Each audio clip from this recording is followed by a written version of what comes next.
You don't need another strategy. Here's what you actually need to figure out why you can't implement the things that you already know. I'm Dr. Brooklyn Storme, former psychologist, now business coach, and I help women just like us to build profitable private practices, usually in under 12 months. Being neurodivergent means I see the patterns that other coaches miss, but it also means I'm a truth teller, so I'm not interested in giving you any business advice that sounds good or might be trending, but doesn't actually work for us. Welcome to the Practice Momentum podcast, where we're going to get your private practice sorted out. Thanks so much for being here, and let's get on with the next episode. So we're going to be getting a new intro and outro because I just found out that the people who made the music have put in a copyright thing on YouTube for it, and I can't find the license because I can't remember if I got the music off Pixabay or Audio Jungle or however many of the music things I'm subscribed to, and I can't find it anywhere because I can't recall the name of the track. So anyway, everything happens for us, not to us. Welcome back to another episode of the podcast, and yeah, you can look forward to a new intro and outro in the next episode if I get around to it. But today we're going to be talking about the manifestation, because some of you are asking, could I do an episode on this about what happened with the house? And I will also put a post up on Facebook about it as well. But there's only so much you can post on Facebook, right? So the podcast is where you get all the down and dirty and the juicy details, as you know.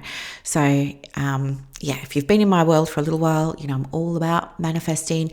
If you're not, welcome. In for a bit of a treat. It's not really work related, but you can take what I'm teaching and absolutely use it in your work because it underpins even my own framework, which is the private practice method, which is actually the only coaching framework that was created for women who are therapists in private practice. But anywho, I'm just going to get on with it because I know you're not interested in that. You just want to hear about how did you manifest the house. And maybe you're thinking about manifesting something as well. And maybe you're dubious and you're thinking, oh, you know, you've got to chant in front of the mirror 10 million times and you've got to say the affirmations and you've got to buy the affirmation decks. And maybe you've done all of those things and it just hasn't worked. This isn't about that. I'm going to share with you exactly what did work. And maybe along the way, I'll dispel a few myths for you as well. So yeah, I don't know how long this is going to go for. It's just a story, and there's every possibility we're going to go off on tangents. So let's just get on with it.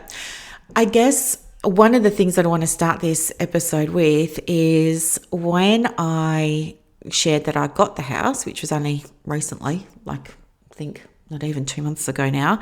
Yeah, it'll be 2 months ago because I've been in the house 2 weeks and it was a 6-week settlement. So yeah, lots of people were very, very supportive and they were congratulating me and things. And I got lots of private messages and somebody said to me, finally, like, oh gosh, it's been going on for years. And then somebody else and then somebody else and somebody else. And the more messages I got of like people being nice and saying, well done, and it's taken such a long time, I started to get like upset because I put pressure on myself and was thinking, were they expecting I was going to do this like more quickly? Should I have done it more quickly? You know, what's this saying about me? And I was kind of like all in my head about it. So I thought, let's have a conversation about what it is, because manifesting, kind of like counseling, kind of like therapy, kind of like doing all the work, it takes time, right? So I want to share with you the actual story of what happened, well, most of it.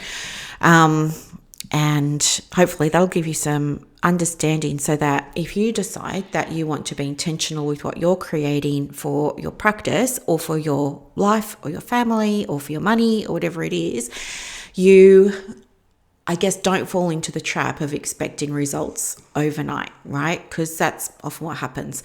We think we're going to get fast results.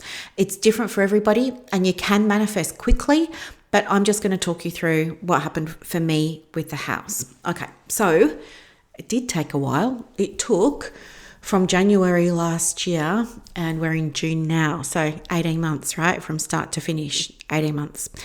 So not quite years, but close, 18 months.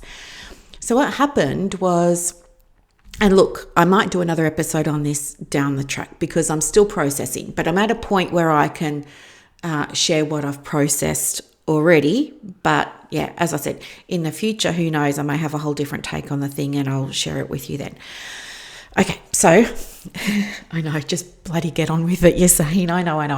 Okay, so I guess it all really started, and again, this is just me reflecting now, around the time that I got diagnosed with ADHD and the autism, right? So the autism's just level 1. I'm saying just. To me, it's a just. I know it's big to other people, and I'm not, what do you say?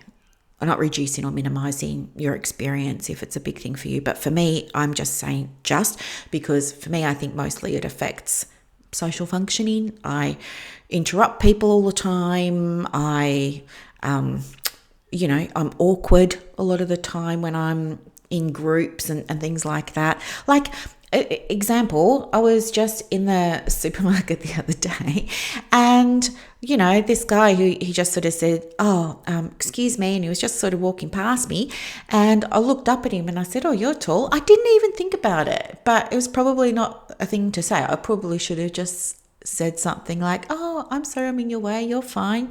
But anywho, awkward things, because they just blurt out and then I think about it later. But anyway, around that time, so that was November, the year before last. So what was that, 2025? No, 2024, because we're in 2026 now. And that came as a real surprise because I didn't think that I had it. The whole reason that I was getting diagnosed was because I was on a mission to prove a point, because there are people in my community that I felt were making light of it and and I wanted to go in with hard evidence and sort of like, smarten everybody up and say, you shouldn't be making fun of it and it's a real thing and And my whole thing was, I know that some of these people don't have it because of the way that they're talking, number one, but also because they're only describing things that I feel.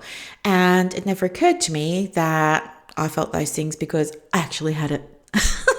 So anyway, and I didn't think that I had both types, and I didn't think that I had autism. So there you go.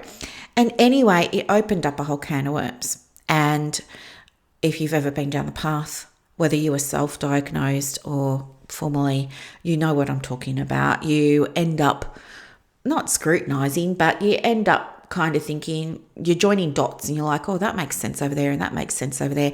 And then you get therapy because there's a lot that you need to process because there's all these emotions coming up, right? This is related to the manifesting, don't worry. And anyway, it's all these emotions of, I guess, shock, of hurt, of anger, like the realization that, little things like I used to be, a couple of times I was a little bit disruptive and I was made to sit at a table in the corridor and do my reading by myself. Like, that made me feel SH1T. I cried. I got into trouble for crying. And I just felt scared being in the corridor by myself. I was only little. I was in primary school and it was freezing in that corridor. And it meant that everybody had to look at me when I went back inside because it meant the teacher had to come out and the door was one of those heavy sliding doors that made a lot of noise and then nobody was allowed to talk to me. And it was just really horrible. And I started to think about things like that and I thought, well, no wonder I felt horrible. But I would come home and I'd get into trouble again because the teachers had told my parents that I was, naughty at school. I wasn't naughty. I was just like, I'd finish my work quickly because I was rushing because of the ADHD. And then I just started going around bothering people. I would just go around to their tables and see what they were doing. And I was like, correcting them. Like I was like, that's not spelt the right way and stuff like that. And I got into big trouble for that. So little things like that. And then it got me thinking about high school. And I was thinking about how we had to do these exams. And I went to Frankston High School and I just felt like the luckiest person in the world because I was never good at tests. I just never learned how to take them. It wasn't that I was dumb. I just never learned how to take a test. And I really struggled. And I remembered just kind of not loving the idea of having to do my VCE exams. And the day that I was meant to go and take an exam, I got up in the morning, got dressed, got ready to go to school, and and my mother said, there's no school for you today. The school burnt down. And I just thought it was a big joke and that she was having a go at me. And anyway, I walk up to the school and there's still fire trucks there and smoke and all of the things. And it turned out the school really did burn down. Anyway, I think this happened twice within the space of like 2 weeks. And it just happened to fall on the days when I had exams. So I felt blessed. But I still had to do the exams, right? Well, most of them. I think 1 or 2 of the exams, now, maybe I'm making this up and misremembering. I can't remember how it happened, but we had an official person come down and say to us, we had to meet with them individually, and they said to us, okay, you can resit this exam or we can just give you a pass and be done with it, but you won't get a mark for it or something like that. So I think I accepted the passes for some of them. And then, by the way, it turned out that a neighbour, a guy, Nick Springfield, who lived 3 or 4 houses up from me, he was the one what done it. And anyway, so it was very interesting because it caused a lot of scandal in the street, and he was my age, right? A lot of the kids were my age, so it was like, ooh. And I think he was meant to be in year 11 or 12 doing his VCE as well. But anyway, one of the exams I did decide that I was going to sit. I finished it, and then the proctor said to me, are you sure you've finished? And I said, yep. And he goes, okay. And I remember too sitting there, and you couldn't really leave. You just had to sort of stay in the room at that stage until more people were finished, and then they would let you out sort of a group at a time. And I remember just sort of sitting there at the table, and I didn't have any paper in front of me or anything like that because it had been handed in. I was just sitting there trying to be quiet, and I was looking around, and it felt like ages. Maybe it was 15 or 20 minutes before the next person handed in something. And then I started to get suspicious, and I was like, what's going on here? Anyway, I did things like this all the time. Turned out that I didn't think to turn the paper over. So yeah, just did half of my exams.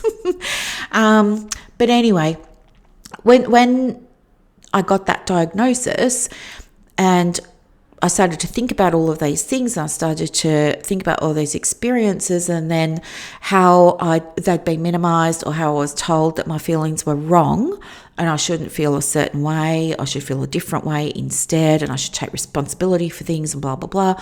And then I started to learn about people pleasing. Then more emotions started coming up, right? Like anger. I know some people talk about this and lots of people don't because they're ashamed of it. But I am just going to be honest with you and say I was angry. I was angry at my parents. I was angry at teachers. I was angry at the school. I was angry at, because I'm thinking about developmentally, right? And then I started to get angry with employers and this, that, and the other. And it just for being told that I was wrong with a lot of things. And being told to pay attention, just sit quietly. I was told to sit on my hands. Like, I don't know if you were told that too. I know some of you probably were, and you're sitting there nodding along. But yeah, I was told sit on your hands. I was told if you don't have anything nice to say, don't say it at all. And I really believed that. I internalized that. So for the longest time, I never was assertive. And then when I tried to be assertive, I would mess it up, and then it would get misunderstood, misinterpreted, it would make situations worse, and then I'd default to people pleasing and fawning, right? I didn't even know fawning was a thing. I knew it was fight, flight, freeze, or the other F, which we don't say out loud. But I didn't know about fawning until all of this, about 18 months ago. But I can see it now. For me, it's just the people pleasing. But it's like trying to pander to everybody else to make sure that you're safe by making sure that they've got everything that they need.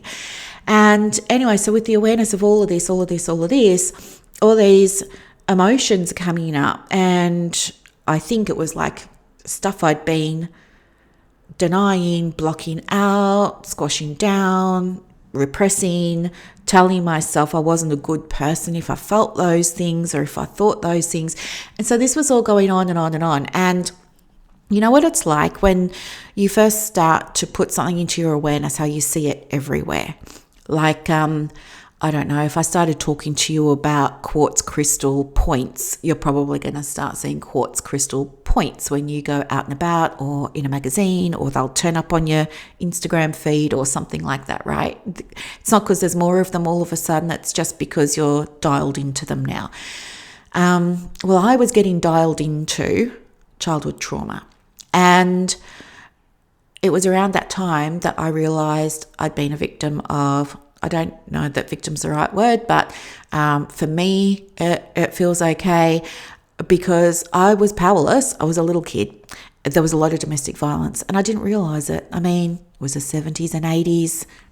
You're a kid, you don't think. And to be quite honest, I think a lot of the kids, like Gen Xers, probably went through, I don't know, I'm making it up, but I don't believe I was the only one that went through domestic family violence and didn't know it, right? Because it was just the norm. But anyway, I was, experiencing like all this stuff, which I guess in the past I might have thought was dark or not acceptable and things like that. But now here I am and it's all rising up to the surface and I'm seeing it more and more because it's like, I don't know, as I was saying before, like the more aware, the more you see. And so then the more memories start coming back that you hadn't thought of for a long time. And then that's amplifying the intensity of those feelings. And then that's making you upset, more angry, more hurt, more disappointed, and it's making you feel more misunderstood, more overlooked, all of these kinds of things. And it's also making you feel for yourself like now you have context for understanding who you are and things like that. For me, I guess what I realized was that I found myself in a position of being in an environment that was making things worse for me in terms of how I was feeling.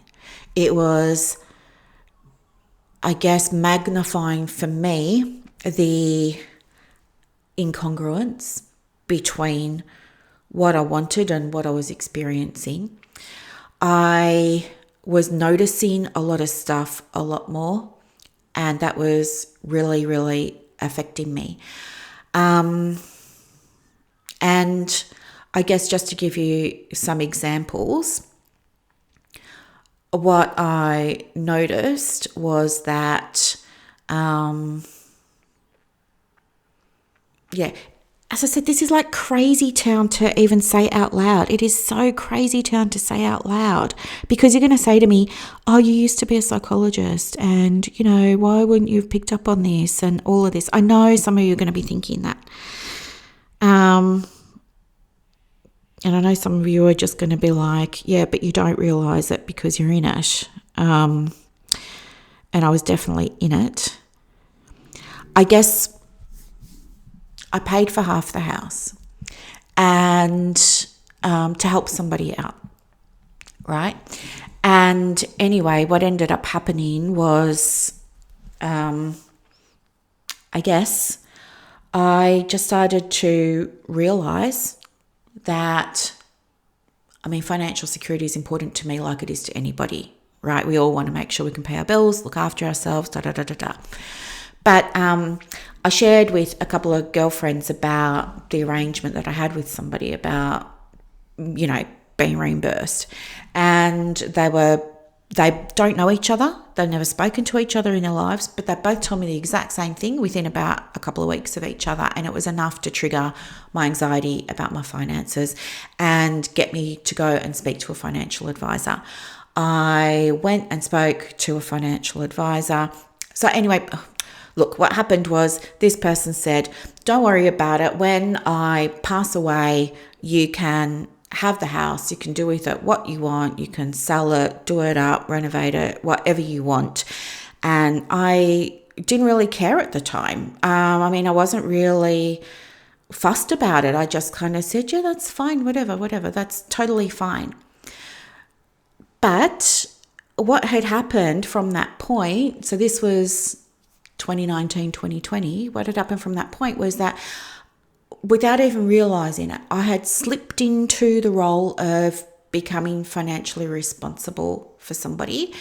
And also just kind of slipped into the role of becoming responsible for another person for all kinds of things, right? And I just did it without thinking. That was my pattern.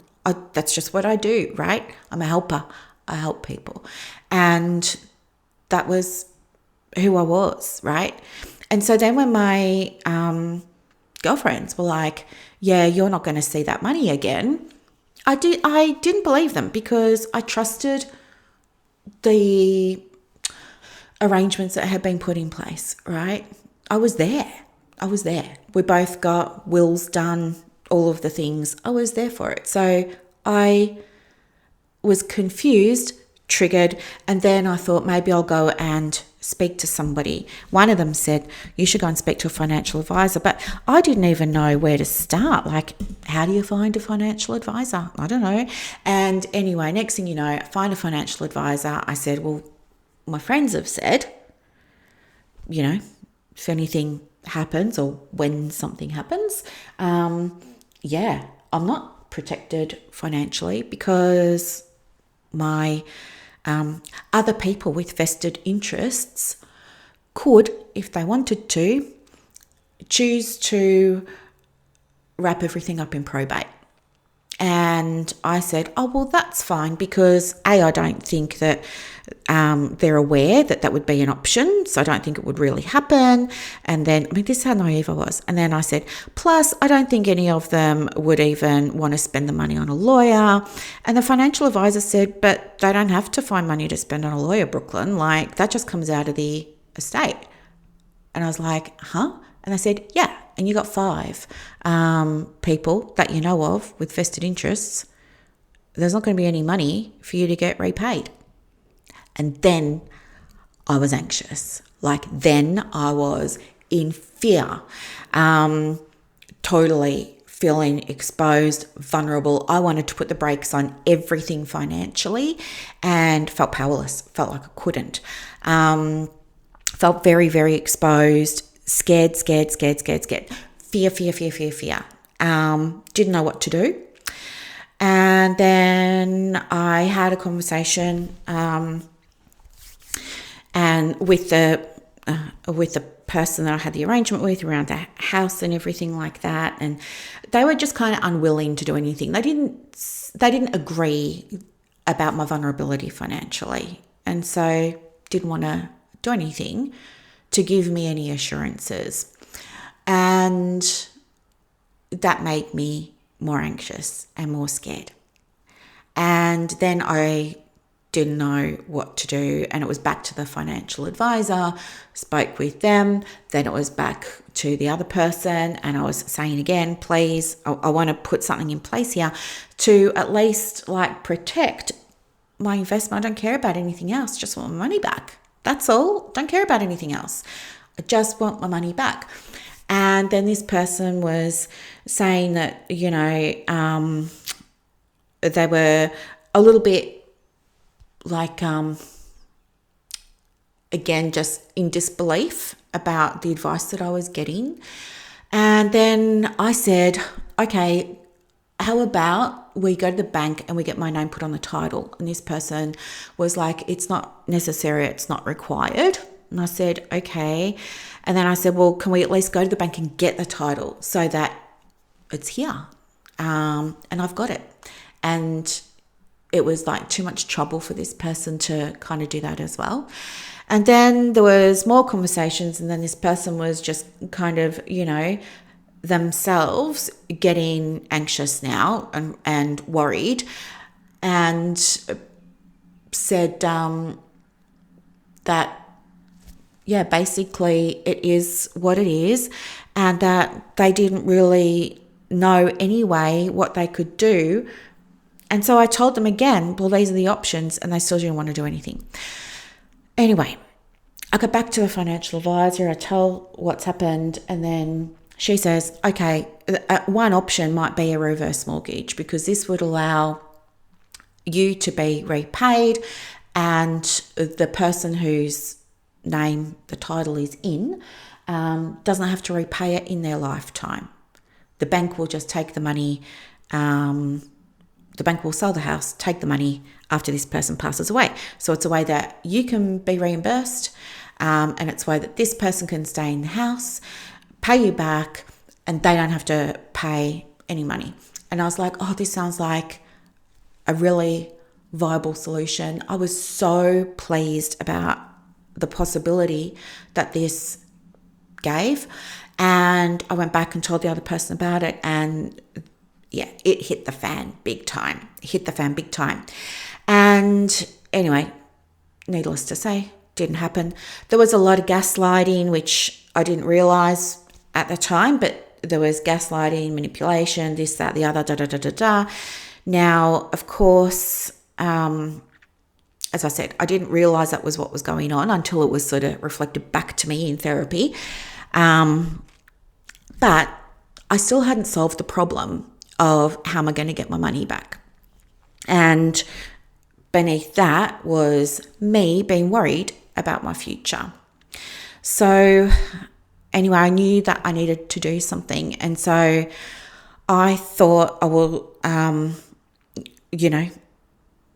another conversation about this reverse mortgage idea so that I can have the money back. And then I had started to think that I need to get out because this place is not a healthy environment for me at this point in my life anymore, right? And so I was raw, all the things, feeling guilty that I wanted to get a place of my own, feeling like I should and that I had to for my own health and well-being, blah, blah, blah, blah, blah. Still kind of figuring out, is it okay for me to look after myself? Because this is the other thing that I realized. And I realized that, and this wasn't even back in January last year. This was this year, probably only about 2 months ago. Maybe not even 2 months ago, actually. But very, very, very, very recently, I realized that although in my head, I knew that I had been prioritizing other people, and especially one other person, I was unaware that I hadn't prioritized me. Nothing for me. It just hadn't crossed my mind. It just was not on my radar at all that I hadn't been looking after myself in basic ways, in nice to have ways, in any ways. I just hadn't. That was a big surprise. But anyway, so I got the idea that this probably isn't the right environment for me anymore. And nobody gave me this idea. It was just something that became apparent by, I guess, getting support, joining groups for people who were like me, that were people pleasers, that had been through trauma, that were learning about how their responses to trauma had been shaping their identity, who they are in their lives, and how this identity influences everything else around them. And it was like dominoes. It was just bang, bang, bang, bang, bang. Every time there was a realization, boom, there was another one and another one and another one and another one. And it was just like my whole life was not exploding. It was just like, because it had already happened, these were memories, but it was just like getting more clear to me that I just don't belong here, where I was in a situation, but where I was in lots of situations. And that awareness made it even more motivating to get out. So then I started thinking to myself, after feeling guilty about wanting to do things for myself and and all of this, that took ages, and I was back forward. It was like 1 minute I was thinking, I need to do A so that I can do B, and then I would have like a little bit of a milestone. I'd be really excited about it, but then it'd be like 2 or 3 steps backwards because I was dealing with my own stuff around guilt, shame, being a good sister, wife at the time, daughter, friend, coach, like all the hats that we all wear, right? Trying to process all of that, trying to make sure everybody around me is okay, but at the same time, still trying to get my head around the fact that I'm actually not responsible for other people's feelings. And so it was like forward, back with respect to that. And then I was feeling, I guess, trapped, stuck, oppressed, held back because I felt like I couldn't go and get a house because my money's tied up, right? And I was so angry because there was a very easy, clear pathway for me to be reimbursed. And this person was deciding not to reimburse me. They were deciding not to do that. And that was, it ripped my heart out. Like I just couldn't believe it. I still, to this, as I'm sitting here recording this, I still cannot believe it, that I found myself in this position. So then anyway, when was it? It was January this year. I went to Daylesford, right? So as you know, I was going to Daylesford like pretty much every 8 or 10 weeks because I needed escape. I needed to breathe. I needed to not have responsibility for a week or 10 days or 2 weeks, whatever it was. That was how I recharged my batteries. And anyway, so I'd gone away to Daylesford in January, and quite by accident, that's when I ended up having a Reiki session. Nothing's really by accident, right? But that was when I had the Reiki session with Liv. I was meant to see somebody else. That's why it was an accident. And there had been a mix-up with who's on that day and my appointment and all of the things. But I was just kind of like, that's fine. I'm happy to see anybody. Don't worry about it. And I ended up seeing Liv. And Liv also receives messages or is connected and things like that. I'm not sure if all Reiki people are, but she was. And anyway, after the Reiki session's done, we're sitting down and we're drinking some water, and she says to me, I've received some messages, would you like to hear them? And I said, yes, I would. And would you believe that she said to me that, I am going to get a house, and she said to me very nicely and very kindly and very gently, like that's when she said to me about the boulder and the mine and all of this, which, from previous episodes, so I might go into it. But apart from that, something else that she said to me was, you have to take action. Like you can't wait for it to happen. You're waiting for everything to line up, and it's not going to line up until you've taken the action. And I didn't want to hear that, but I heard it, I made a note of it.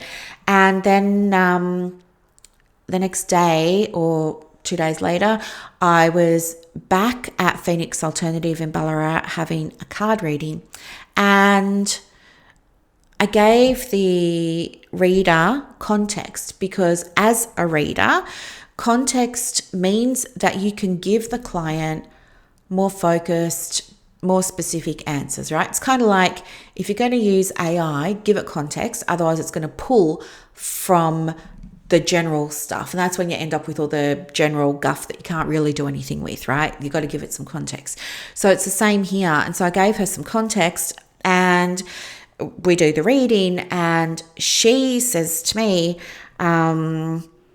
pretty much what Liv said. And she's like, nothing's going to change until you change. You need to change. And I was so frustrated because I just wanted somebody to say to me, you're going to be taken care of, Brooklyn. everything's going to be okay. Don't worry about a thing. I don't know, like, that's what I really wanted. I just wanted somebody to say to me, yes, it's incredibly hard for you to be where you are right now, but it's going to work out. It's all falling down around you at the moment because that's what's required in order for you to have what you want, or all of that. So I came away from that reading with, I guess, she and Liv had also both said that I've got to stop waiting for other people to do things, right? And I've got to look at what I can do. At that time, I was also using my oracle cards called the Wealthy Woman Oracle Card Deck. And if you want to get them, they're on Amazon, by the way, because I was looking them up for somebody else the other day. I think they're about $40, but today's the 20th, and I think on the 23rd of June to the 26th, it's Amazon Prime Day, so you might get a discount if you can hold off. But anyway, so I was using those cards, and this was the other thing that I learned in that January reading with Liv. She also said to me that the guides were saying something about, I can't remember exactly, but something about holding on to something. And if I hold on to something and I listen and I tune in and I allow and all of this, that's where I'm going to get my clarity from. And she may have said an object. I can't recall if she gave me a specific object, but it was about, they were showing her me holding on to something and using this thing. And when I do this, that's when I get my clarity. And I said to her, I don't know if this means anything. It's probably not what you had in mind, but I have been journaling a lot since I've been up in Dalesford, and I do find it incredibly helpful. And I said to her, it's really interesting because when I start to write, the way that I do it is I'm kind of asking myself a question, but then my hand is just free writing out the answer, and my hand can't keep up with what's coming into my mind and stuff like this. And it's just pages and pages and pages. And I said, I don't really ever read over it because it's kind of like the answers are coming through as I'm writing, but it's the writing that's allowing them to come through. And I said to her, that probably doesn't make any sense, but that's how I journal. And she said to me, that's not journaling, that's channeling. And I had no idea that I was channeling. And I said to her, no, I don't channel. No, this is me journaling. And she's like, no, it's channeling. You're connecting with something, and those answers are coming to you. And as you said, the way that you're able to see them is the act of writing allows whatever it is to come through and process one allows the other, sort of thing. And I was like, okay. So I went back home and I was working with the cards, and I was journaling, and I was also using AI to support me in understanding and extrapolating some of the things that were coming out through the, channeling. And that's when I was presented with the idea of, well, hang on, you've got savings. Why don't you just use those and get yourself a house? But I was so dead set on anger. I was thinking to myself, no, why should I? I didn't have a mortgage before. I don't want a mortgage now. It's not fair. Somebody else is doing this to me. I'm put in a position of having to go and get a mortgage, even though I've paid off somebody else's mortgage to the tune of hundreds of thousands of dollars. And this is not right. And why should I have to? And so all of this got in the way of me being able to see options. I was just so focused on how can I get this money back? This person won't give me my money back. And because I was in that, whenever I was thinking about it, or whenever I was thinking about getting my own place and trying to imagine what that would feel like. It was just hurt, betrayal, anger, despair, helplessness, feeling like I didn't have options, feeling restricted, feeling trapped, and then knowing that I was going back to that situation in just a couple of days' time because my trip was ending. And it was a very, very hard period in my life, probably one of the hardest periods that I've ever gone through. And yeah, I remember driving home from Daylesford in tears, not happy tears, but in tears of all those emotions and all those feelings. And I was just like saying to the universe, like, why? Like, I don't want to do this. I can't do this. Like, this is not right. This is not fair. How can this happen? I'm a good person. I've always done the right thing. Like, no, I don't accept this. Something's got to give. Like, I was so, not in a great place. That's where I was. And then, I'll come back, life would start again. And I don't know, there'd be a small little milestone that happened and that would like top me up energetically, and that would be good for a little while. But then it would undo, it would unfold. And so it was a few steps forward, a few steps back. So then I decided that, fine, I'm just going to have to use my savings. And what got me to that point was going back to manifesting. And this is a pattern that I can see has happened at other dark points in my life or challenging points in my life, the lows. I will often go back to the journaling, the cards, the visualizations, the meditations, the courses, the books. Like, it's just like I'm thirsty for that, right? I'm thirsty for this other way. I've still got other things in place. I'm still seeing my therapist. I still see my doctor most weeks for debriefing about my situation and for support. And, I've started taking like the ADHD medication at this point. And so I have like structured support in place, but I'm also wanting this other support, right?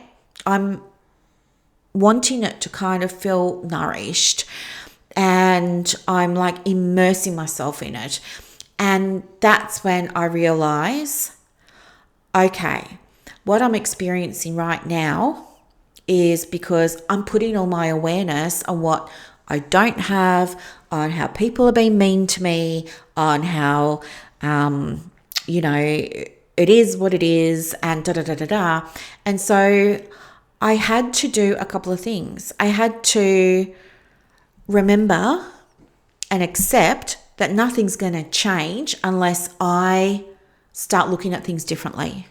And that was hard because I wasn't ready to do that. I was still caught in anger, fear, hurt, betrayal, all of those kinds of things.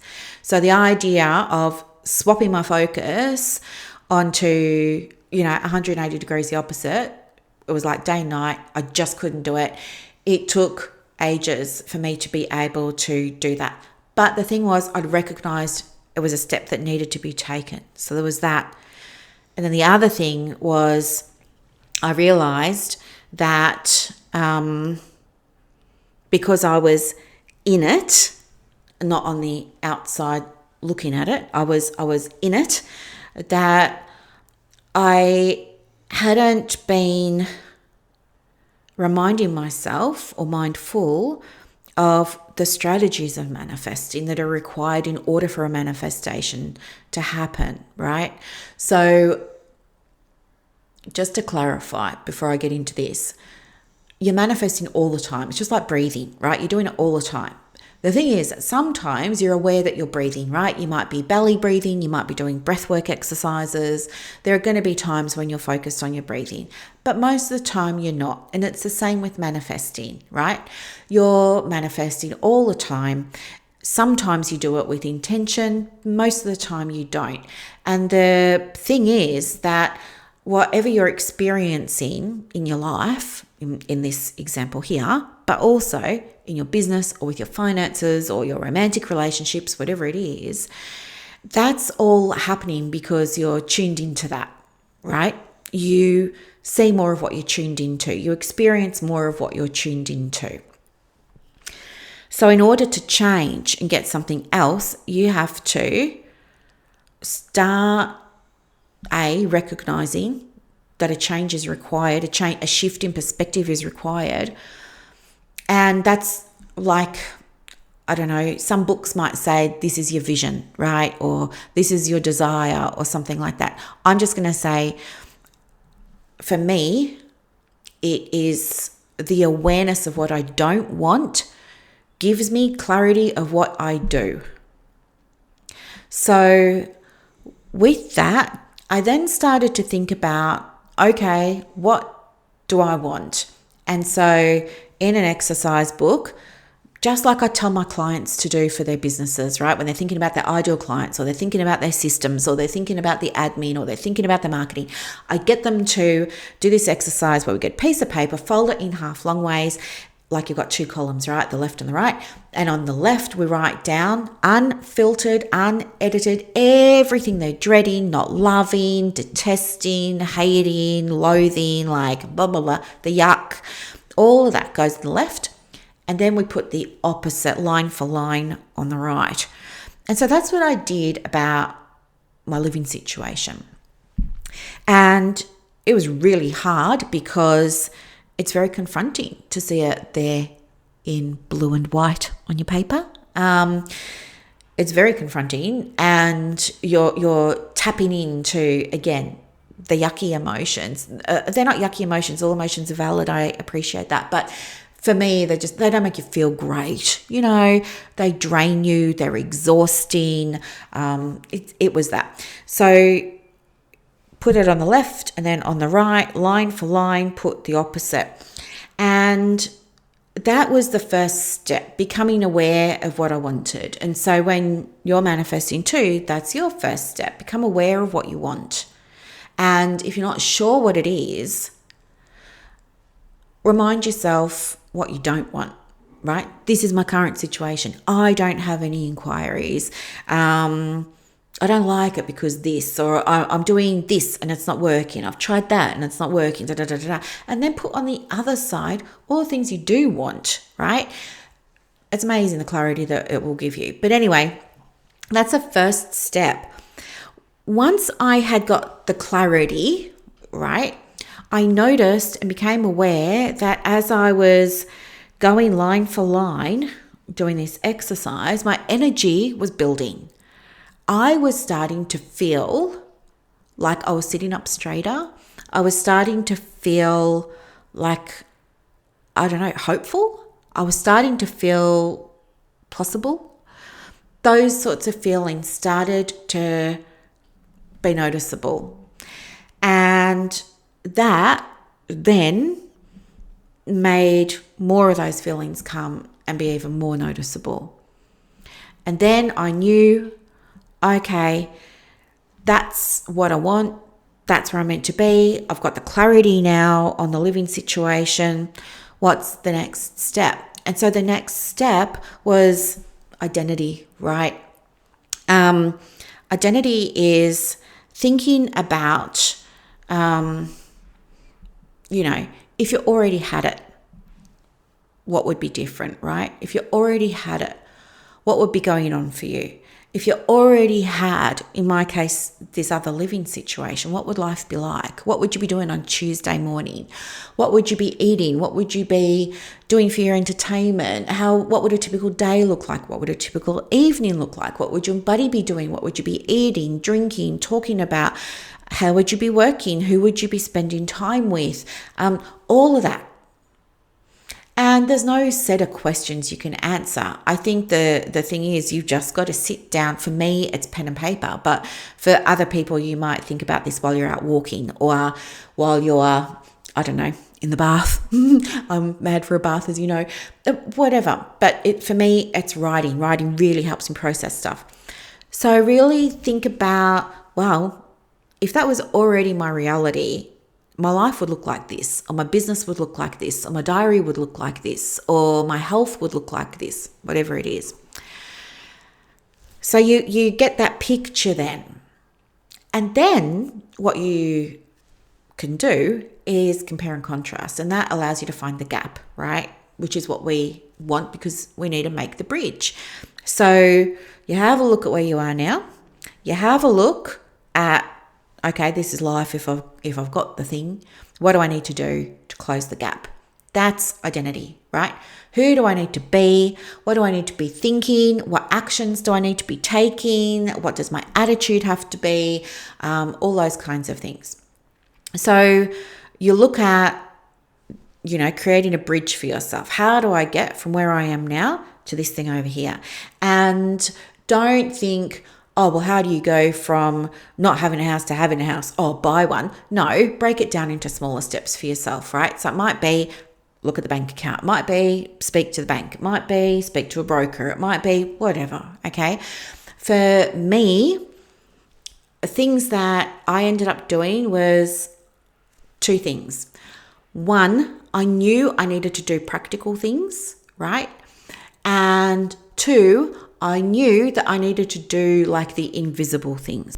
So the practical things looked like journaling. Journaling reveals strategies for me. So it was because when I journal or channel, I'm asking myself questions or answers. I'm asking myself things like, what's the next right step? What's the easiest way? Who do I need to be in order to be able to do this thing? So I was journaling to get the steps and the strategies, and then I was following through. I was taking the action. I went back to the financial advisor.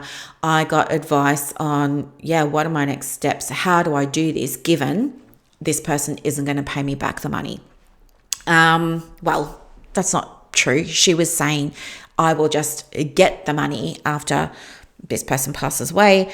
I know that's not the case. This person doesn't want to accept that that's not the case, and therefore doesn't want to help me out. So I just have to accept that money is pretty much written off for the most part. I have to take action within the scope of my control. So I see the financial advisor, ask for next steps. She's like, maybe go and talk to a mortgage broker. I speak to a mortgage broker. I'm just out of my own way now. Like, I'm done with it's not fair. I shouldn't be in this position. I'm angry about it. Like, I'm just done with that. And now it's like, I am the prize. I'm getting a place. Whether you like it or not, I'm getting a place, right? And so I speak with a mortgage broker. I think I spoke with two, and then I went back to a financial advisor, and then it was her who said, oh, you should look at Unloan. So that's who I went with, in case you're interested. Unloan by the Commonwealth Bank. Anyway, it's a whole thing. For me, it was the best option. They end up like charging less and less for the interest over time. That's why it's called Unloan. But anyway, and I've got a redraw account, which is fantastic. So I can just whack money into that and then pull it out if I need to. But at the same time, anyway, I'll talk to you about that later.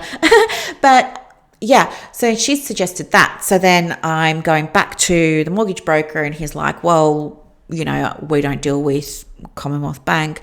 I'm like, okay. So then I was just in a space of keeping my options open. So started the process of applying for a mortgage through the broker.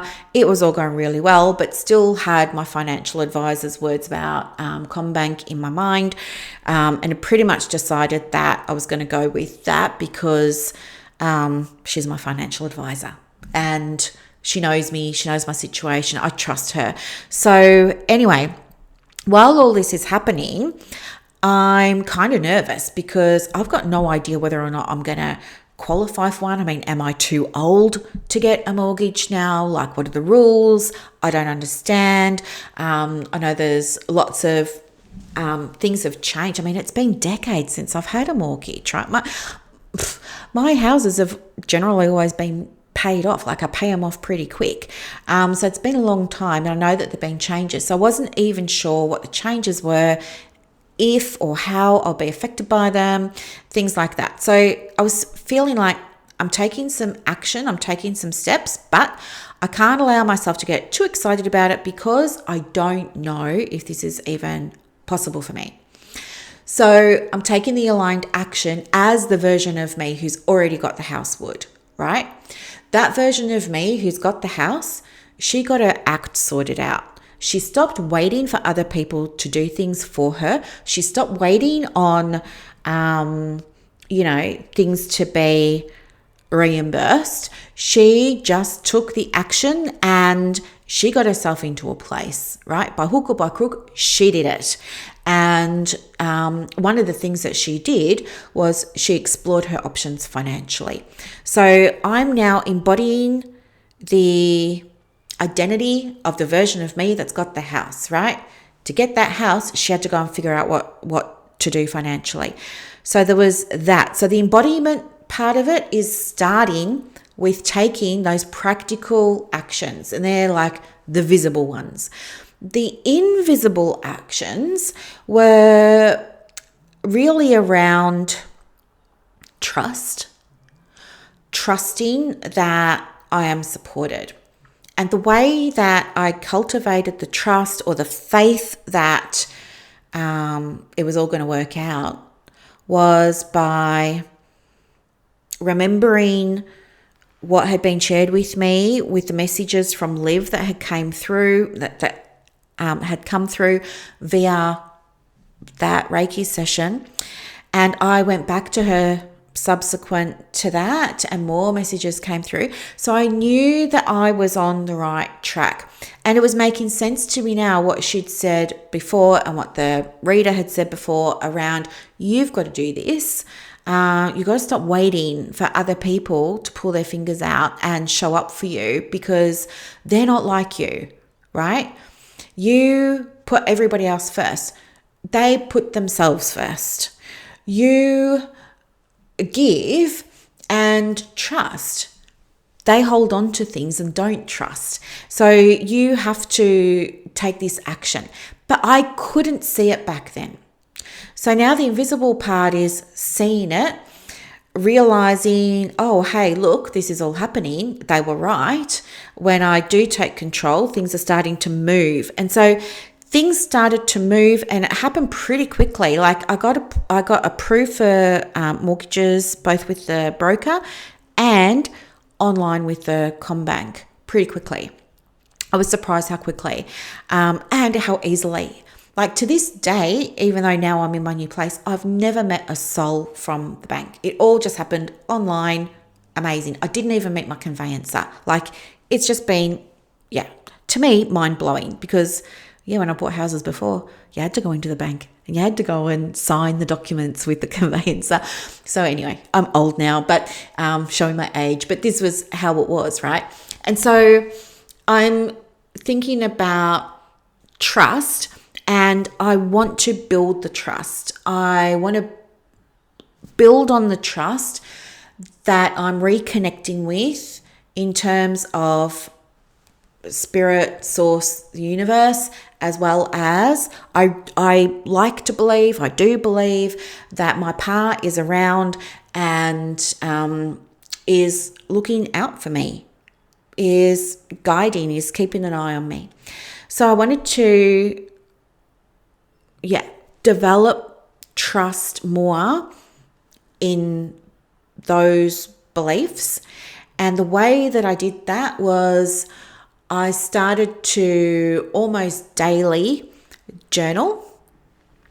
I started to almost daily ask for signs or share ideas or things like that, just with the universe, either out loud or with my journal and things like that.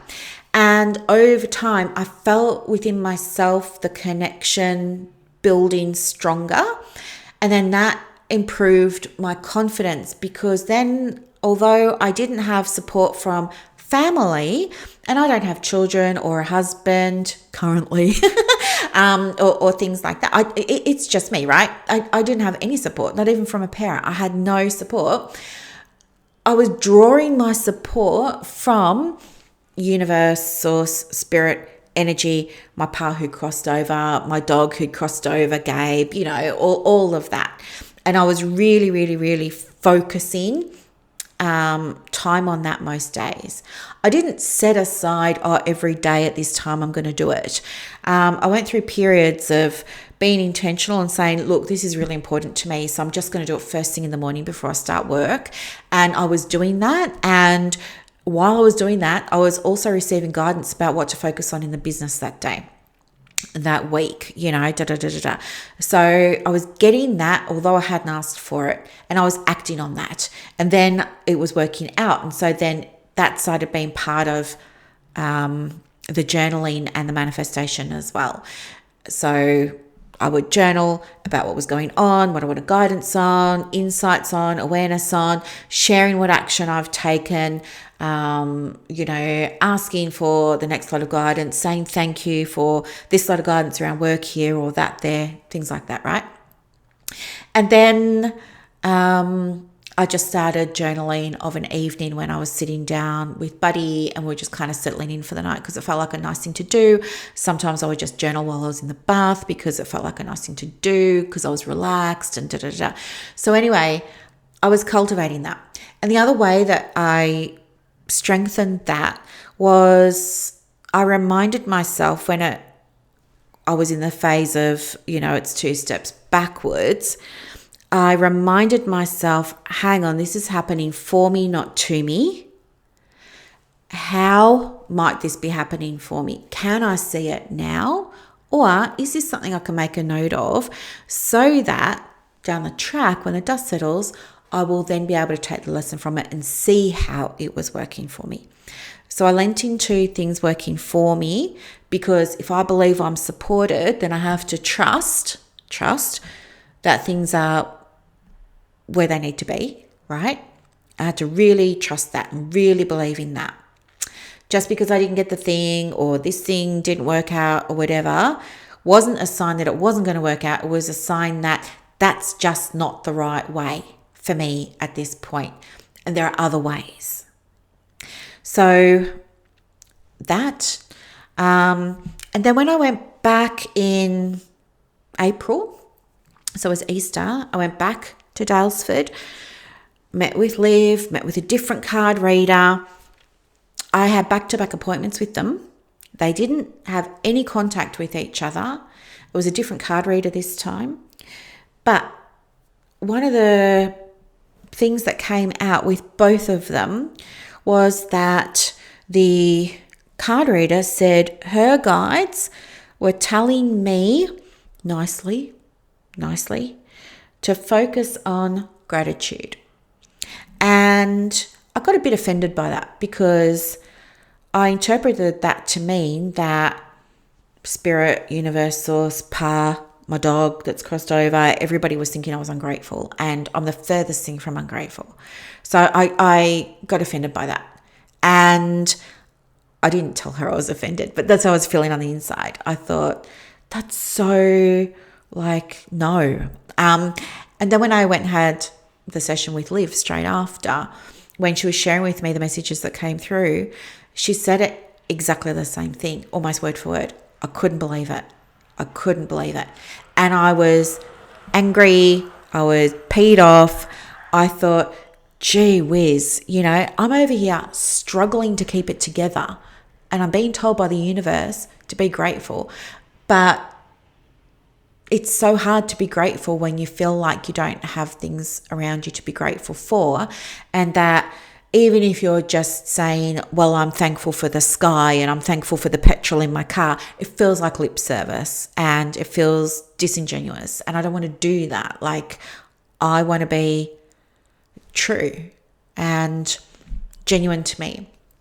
So I was really unhappy that was the feedback that was coming through from,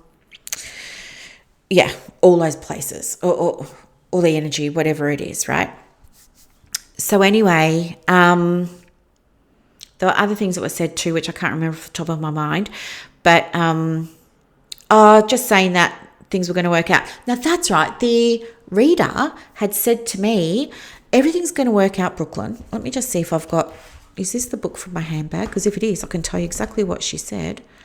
No, it's not the book from my handbag. Okay. She said to me, she was laying out the cards and she was like, oh, there's a guy here. Oh no, this was the first reading in January.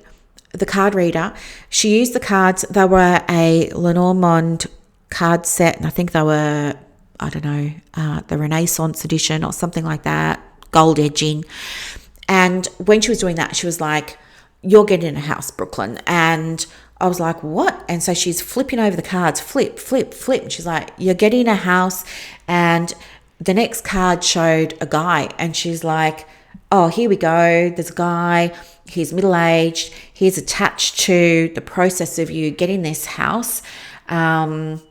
He's invested in this for his own reasons, and he wants to make sure that you get the right support. I'm not sure, like, do you have a partner at the moment? I'm like, no. She's like, a brother? I'm like, no. She's like, your father? I'm like, no. She flips over another card and she's like, oh, he's from an institution. Have you started looking at, mortgages or anything? So, and then she's just like flipping a card. And then she flipped a card and it had roses on it. And she was like, there's a love connection here. It may be something to do with this guy who's involved with the house. But let me just flip over another card. She flips over another card. And would you believe it's a contract? The card was a contract, and it said, oh, you're going to get a really good contract for the house and you're going to love the house. And she goes, maybe it's not love for a person, maybe it's love for the house. And then she flips over another card, and guess what it was? A freaking house. I mean, what? There's 78 cards in the deck. How did this happen? And then I said to her, well, when's this all going to happen? And so she flips over another card and she goes, 3 months. And do you know what? It was in... when was it?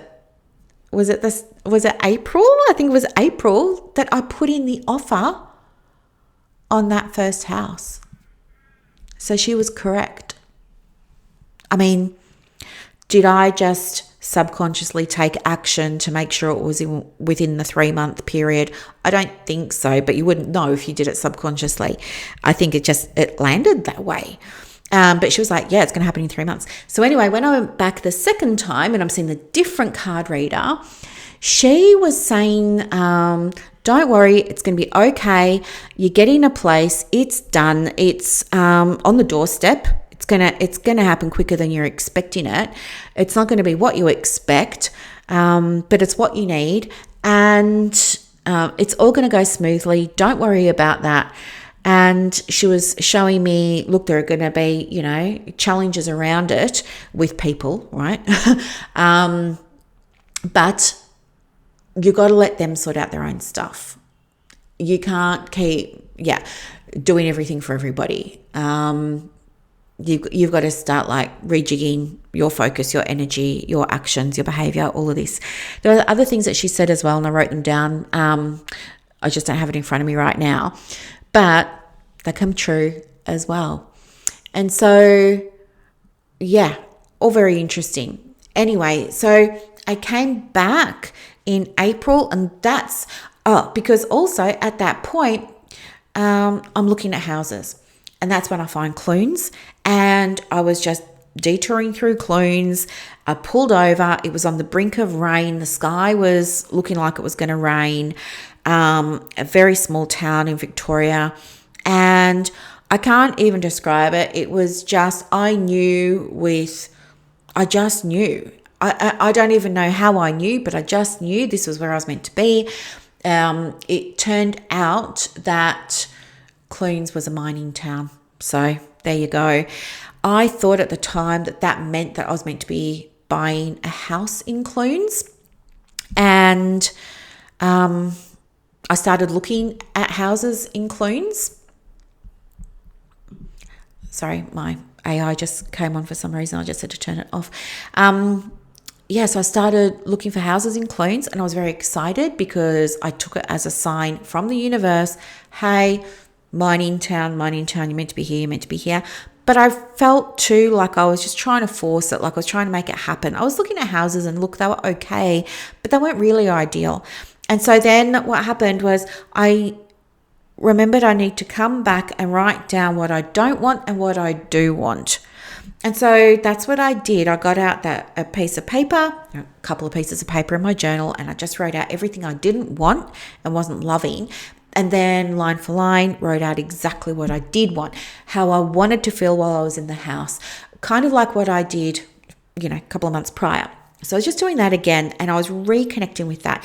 And now I was feeding in information about how I wanted to find the house, how I wanted the process of buying a house to feel, how I wanted to experience that, how I wanted to feel supported, how I wanted to feel protected, how I wanted to feel uplifted, how I wanted to feel guided and helped, how I wanted to feel like it was easy, all those kinds of things. So I'm getting the clarity again. I'm now refining the desire, the intention, the vision, whatever you want, right? Which means then I have to start thinking, okay, imagining that all of that happened and I was supported in the process and it did go effortlessly and it did feel surprisingly easy or suspiciously easy, I think I put, things like that. What did I do to bring that about, right? What was my part in it? Because I don't believe I'm responsible for 100%. I believe that I'm responsible for my part. So I was like, okay, well, I did these things. And so that gives me my strategy. And then I implemented my strategy and I started signing up for realestate.com, domain.com, housing alerts, notifications, with the awareness that Clunes wasn't perhaps a place for me. The idea popped into my head, maybe broaden your area, broaden your search. I was resistant initially because part of me was like, but it's so strong that you're meant to be in Clunes. Like, don't distract yourself with other things. But this other part of me was stronger. You have to broaden your search. And so with some resistance still, I went on to domain or real estate, whichever it was, .com, and I broadened my search. And I included things that were like the features that I wanted and things like that. And that's when I found the house. And I remember driving to the house that I thought was my dream home. And as I was on the way, I noticed that I was smiling and I couldn't recall noticing a time that I'd smiled for a very, very, very long time, which made me sad, but equally happy.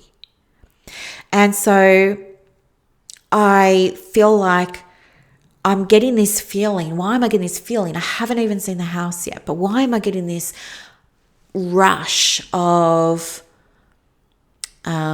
confirmation, a rush of excitement, a rush of, yes, this is it. As I said, I hadn't even entered the suburb that I was looking at, but I was having all of these feelings. Pull up to the house, go through, I'm in love, I'm getting the house, get out, say I need to walk my dog. Is there a park near here? She says, yep, go up the end of the street. Go up the end of the street. Boom, I see the monument that says about the boulder falling down the mine. Again, goosebumps. I'm like, this is where I'm meant to be. Put in the offer. Was dead set going to get it. And then people were like, well, you should get a pest and building inspection. I never got one in my life for any of my houses. But people were like, this house is really old, you should probably do that. So anyway, I did it begrudgingly. Turned out to be a good thing that I had, because the house needed to be torn down. It was full of boar in the floorboards. It was full of termites in the ceiling. There was mold everywhere. There was uncapped plumbing that went to nowhere under the house. The house needed re-stumping. Windows wouldn't open. This house, yeah. And the guy was like, are you going to be developing? The guy who did the inspection, he's like, are you going to like just bulldoze it and develop the land? I was like, no, I'm going to live there. And he's like, no, you're not. So I was shattered. And I felt like it was a cruel joke that the universe had played on me. And I just was devastated. Yeah, to be quite honest. I felt like I'd been shown what was possible. It just wasn't possible for me. That's how I felt. And so I said to myself, no, you're manifesting intentionally right now. You have to lean into the things that you believe to be true about manifesting. One of those is that it's happening for you. And if you choose to believe that there was a reason you didn't get that house, how does that feel? I was like, well, it still feels hard, but okay. And they said, what does that require you to do? And I was like, well, just trust that there's a better house. I was like, yeah, exactly. Trust that there's a better house. Get excited for the better house, right? And so that was what got me to a point a few days later where I was able to go back to the search and start looking again. And it was a Sunday. I was in the bath. I found 2 places. The first one, I was like, wow, this looks great. The second one, I was like, holy wow, this one's like awesome. I want to go and look at both. I really wanted to look at the second one, but they're both with the same agent, which was really fortunate. And I sent her an email Monday morning. I said, hey, I want to look at both of these properties. She said, can you come like later in the week? I said, I can come today or tomorrow. She said, leave it with me. I'll see with the vendors. She worked it out so I could go Tuesday morning. I went Tuesday morning. I saw the first place, but I had the second one in my mind.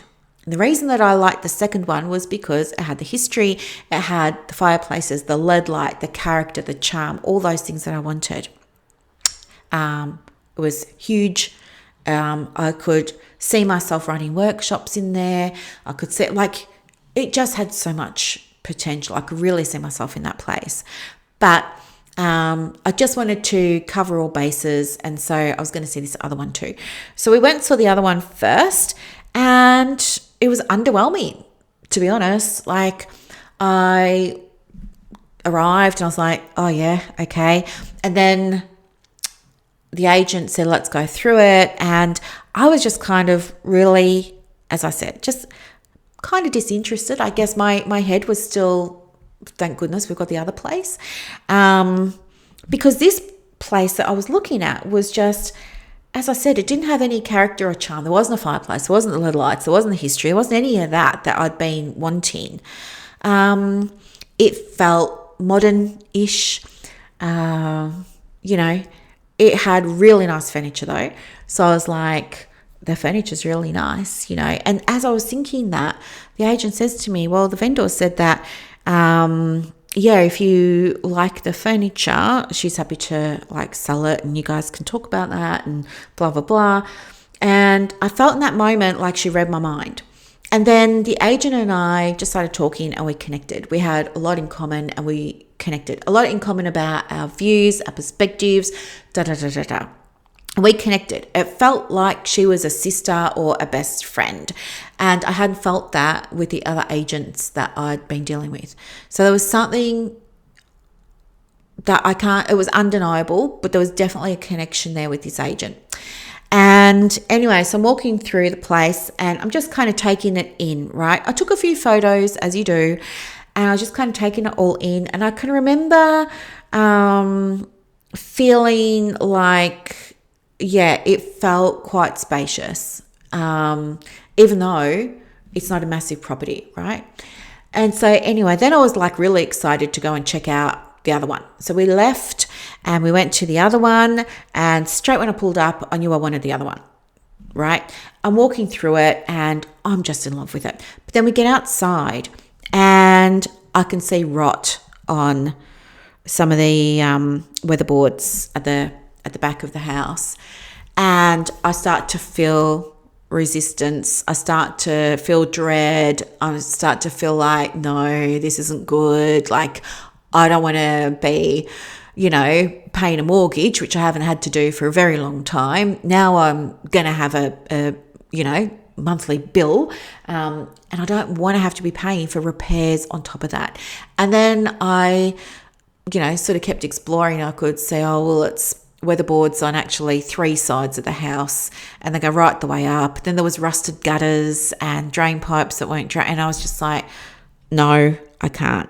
And it needed to be refenced. And I was like, it's all just starting to add up now. And this is starting to feel hard. And yeah, as much as I love it, I'm not in a position to work on it. I just want to, So then I knew straight away, get the first place. So I went home and it was so interesting because on the drive home, I felt a mixture of things. I felt annoyed and angry that I can't get the type of house that I really want because the older houses do require work. And, I don't have the time, the money, the patience. I don't want every man and his dog over at my house while I'm trying to do calls with clients. And no, right? So I was kind of angry about that. Very angry about the money situation. This could be so much easier if this person just reimbursed me, bringing up all of that again. Just lots of that, right? But at the same time, feeling like the first house was the easier option. I go home and I'm sitting in the bath and I'm journaling. And as I'm journaling, I realize that the first house has everything pretty much that I put on my wish list for a house. Now, when I made the wish list for the house, I was holding back initially. And then there was part of me that said, well, what else do you want? Yes, you want this many bedrooms, and yes, you want this, and yes, you want that. But what else do you want? Like, don't be shy. Like, put it all there. And I felt like you can't want something for yourself. Like, if you want something for you, that's greedy and selfish, and you should just take the bare minimum. You should just take what's yours, right? You should not leave anybody without, and just like stay in your lane and all of this. So it took me a moment to feel okay about writing down in my wish list all the things that I wanted, because I didn't feel worthy or deserving, right? But I told myself, no one's ever going to see it, just you and the universe. Just do it. Like, you're allowed to fantasize. Just treat it like it's a fantasy. Like, in your big dream, ideally, what would it have? Just do it from that perspective then. So that's what I did. And I wrote down this really long list of stuff. And anyway, when I was in the bath, I realized that I'd written out this really long list of stuff. And as I started going through it, I could see this first place had all but a couple of things on this really long list of things that I wanted. I said on there that I wanted 3 bedrooms. I said that, the usual things, but I said that I wanted floorboards, not carpet. I said that I wanted heating, blah, blah, blah. Those kinds of things, yes. But I also said it had to be fully fenced, it had to be super duper low maintenance, that I didn't want to have to do any major work or renovations, that I wanted it to be, I wanted to be able to purchase it in a way that allowed me to have a cushion of money left over to furnish it in the way that I wanted. So I didn't feel rushed. I don't want to go to Super Amart or Kmart or Target or Bunnings or whatever and get furniture just for the sake of furnishing the whole entire house. I wanted to have a cushion of money there so that I could take my time and I could really think about the style of house I want. If I wanted to make changes, they weren't major, things like that. I started to think about luxury and what luxury looked like to me, and in a practical sense. If I was, living in the house and the house was luxurious, what are some of the things it would have? And the things that I came up with were so random. Like I was like loads of PowerPoints. I hate power boards. I hate them. I hate double adapters. Like, no, I would just rather have built-in, like, PowerPoints everywhere. So there was that. And I thought, oh, that's interesting. And then the other thing that I thought would be really luxurious that came up was dimmer switches. And not just in the lounge room or the bedroom. I wanted dimmer switches in every single room of the house, including the bathroom.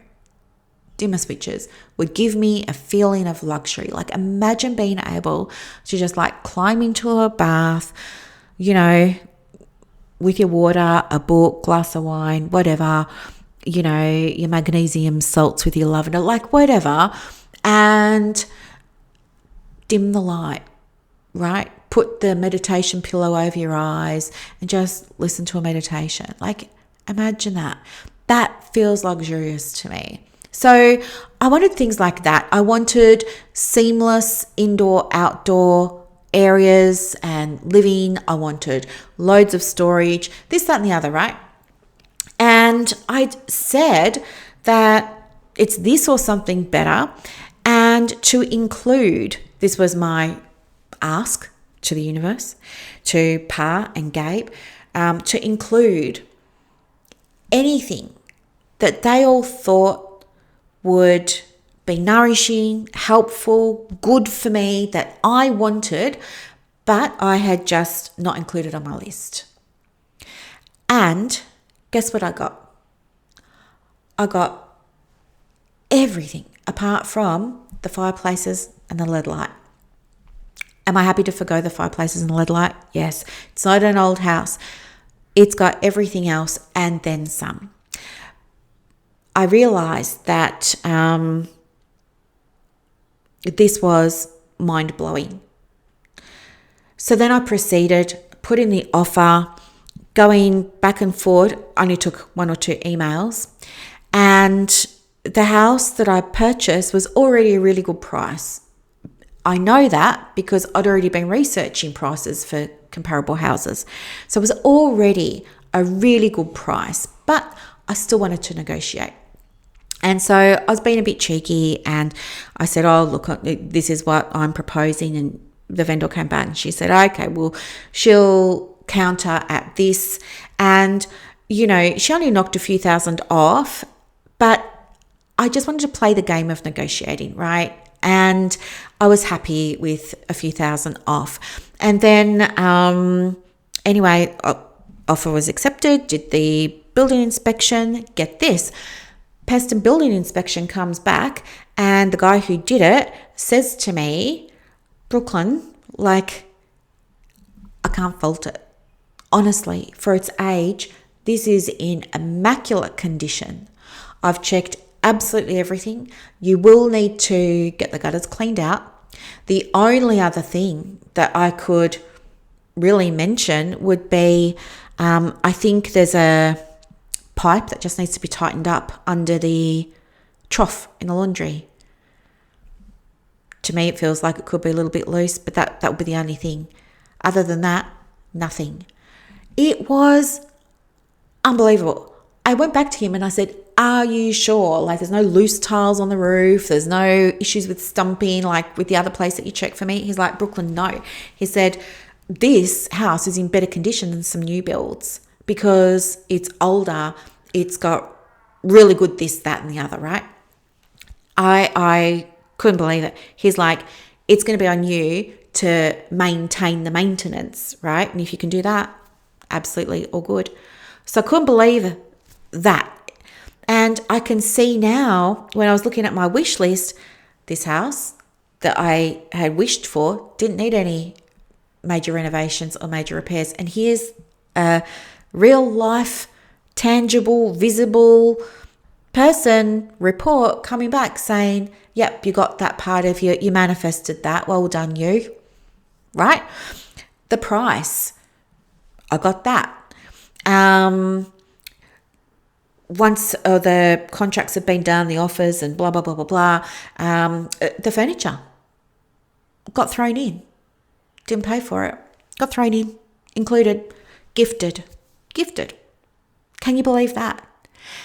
I got everything. And everything included all the white goods, desk, office furniture, desk chair, washer dryer, fridge, great big TV unit that I just love. Did I say couch? Couch, footstool, TV unit, buffet, entrance unit buffet thing, the Ring doorbell, everything. Really, all I had to do on settlement day was pack a few things and just come down. So although on my wish list I wasn't manifesting a fully furnished home, I was manifesting ease. I got the ease, right? I was manifesting no pressure, no rush to furnish the place. I got that. So the furniture that's in here, most of it I really love. But as I'm here now and I'm starting to, because it's only been 2 weeks, but I'm starting to get a bit of a feel for the place and things like that, I'm starting to think, okay, this is what I think might work here. I think now I've lived here for a while. This is how I want the house to function. This is how it does function. This is the style that I want. This is the style that I'm looking at. And I will be replacing furniture. I don't have to source it from scratch in a hurry, in a rush. I manifested that, right? And then, with the doorbell, that wasn't even included. I just went back to the agent and I said, oh, look, it's got, when we were doing the inspection before, you sign off on everything, I said, oh, she's got the Ring doorbell. Is that hardwired or is it battery? Because I am going to be getting a Ring system myself. And I just want to know what I've got to organize. And she texts the vendor on the spot, and on the spot, the vendor says, if Brooklyn wants it, Brooklyn can have it. I'm happy to set it up for her. And she did. Can you believe that? Can you believe that? And then on the moving day, I just came down here and it was just so easy. I met with the electrician and the very first thing I did was install luxury. I put in a bazillion PowerPoints everywhere. I put dimmer switches everywhere. I got the Rings set up. I got floodlights and sensor lights with the little Wi-Fi cameras set up. Everything's set up, right? And then I got Buddy the next day and I brought him here, and then he settled in and it's just going so well. It turns out this house keeps on giving, right? Here's the manifestation part of things that would be helpful to me that I didn't consider and include on my list. So this house has solar panels. That's lovely. So now I can, do big things like loads of washing and stuff like that during sunny periods of the day, save myself money. Easy. I love that, right? That money that I'm saving becomes a little bit extra on the monthly mortgage repayment to bring down my interest. Then there was, I've just forgotten what I was going to say. Oh, and anyway, so yeah, there's all of that. And then because I got Buddy here, I started walking, right? Which I haven't done properly, consistently for a very long time. So we start walking and we're walking around and around and around. And it's like every time we walk somewhere, we're having these different experiences. And so on one of these walks, we're walking and we end up in a part of town that has these really beautiful houses, like these really grand houses. And I have this moment where I'm feeling hurt, angry, all that again, because I'm thinking to myself, I'm in a smaller house than I imagined being in. Like I thought that I was going to be in this like great big beautiful house with all the things that I said before. So it's bringing back the things aren't fair and why me and, blah, blah, blah. and the determination to pay off this mortgage ASAP. And anyway, so I'm standing there and I'm looking at this row of really beautiful houses. I'm imagining that in a few years, I'm going to come right here to this place and I'm going to choose one of these houses. I'm just going to go knock on the door, make an offer. The offer's going to be accepted and I'm just going to buy this house outright. And so I'm just like fantasizing about that. And then I turn around because I thought to myself, I want to see the views, right, that they've got. And they didn't have any. They're literally looking at the neighbour across the road's house. And it was in that moment that I realised I've got what I needed that wasn't on my list as well, which was views. And I kept walking and I kept having a look around and I would see the grand houses and then I would turn around, see what they had a view of. Nothing. I'm not saying none of the houses around here have views. They do. But the ones that I was looking at that I was feeling like, this is so unfair, I should be in one of those houses and I'm not. My attention was drawn back to the fact that no, you've got what you want and you've got what you need. You have these magic views. These houses don't have them. You don't want to be, looking at your neighbour across the road.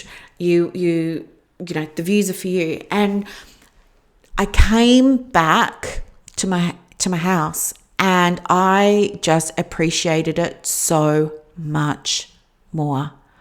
I appreciated it so much more. And I never expected that I'd be in the area where I am. I thought that I was going to be in Northern Victoria, but I'm not.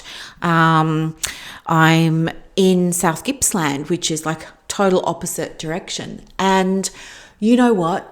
I just feel like I was always meant to be here. And that got me thinking last weekend about, well, why was I led here, right? Why was I led here?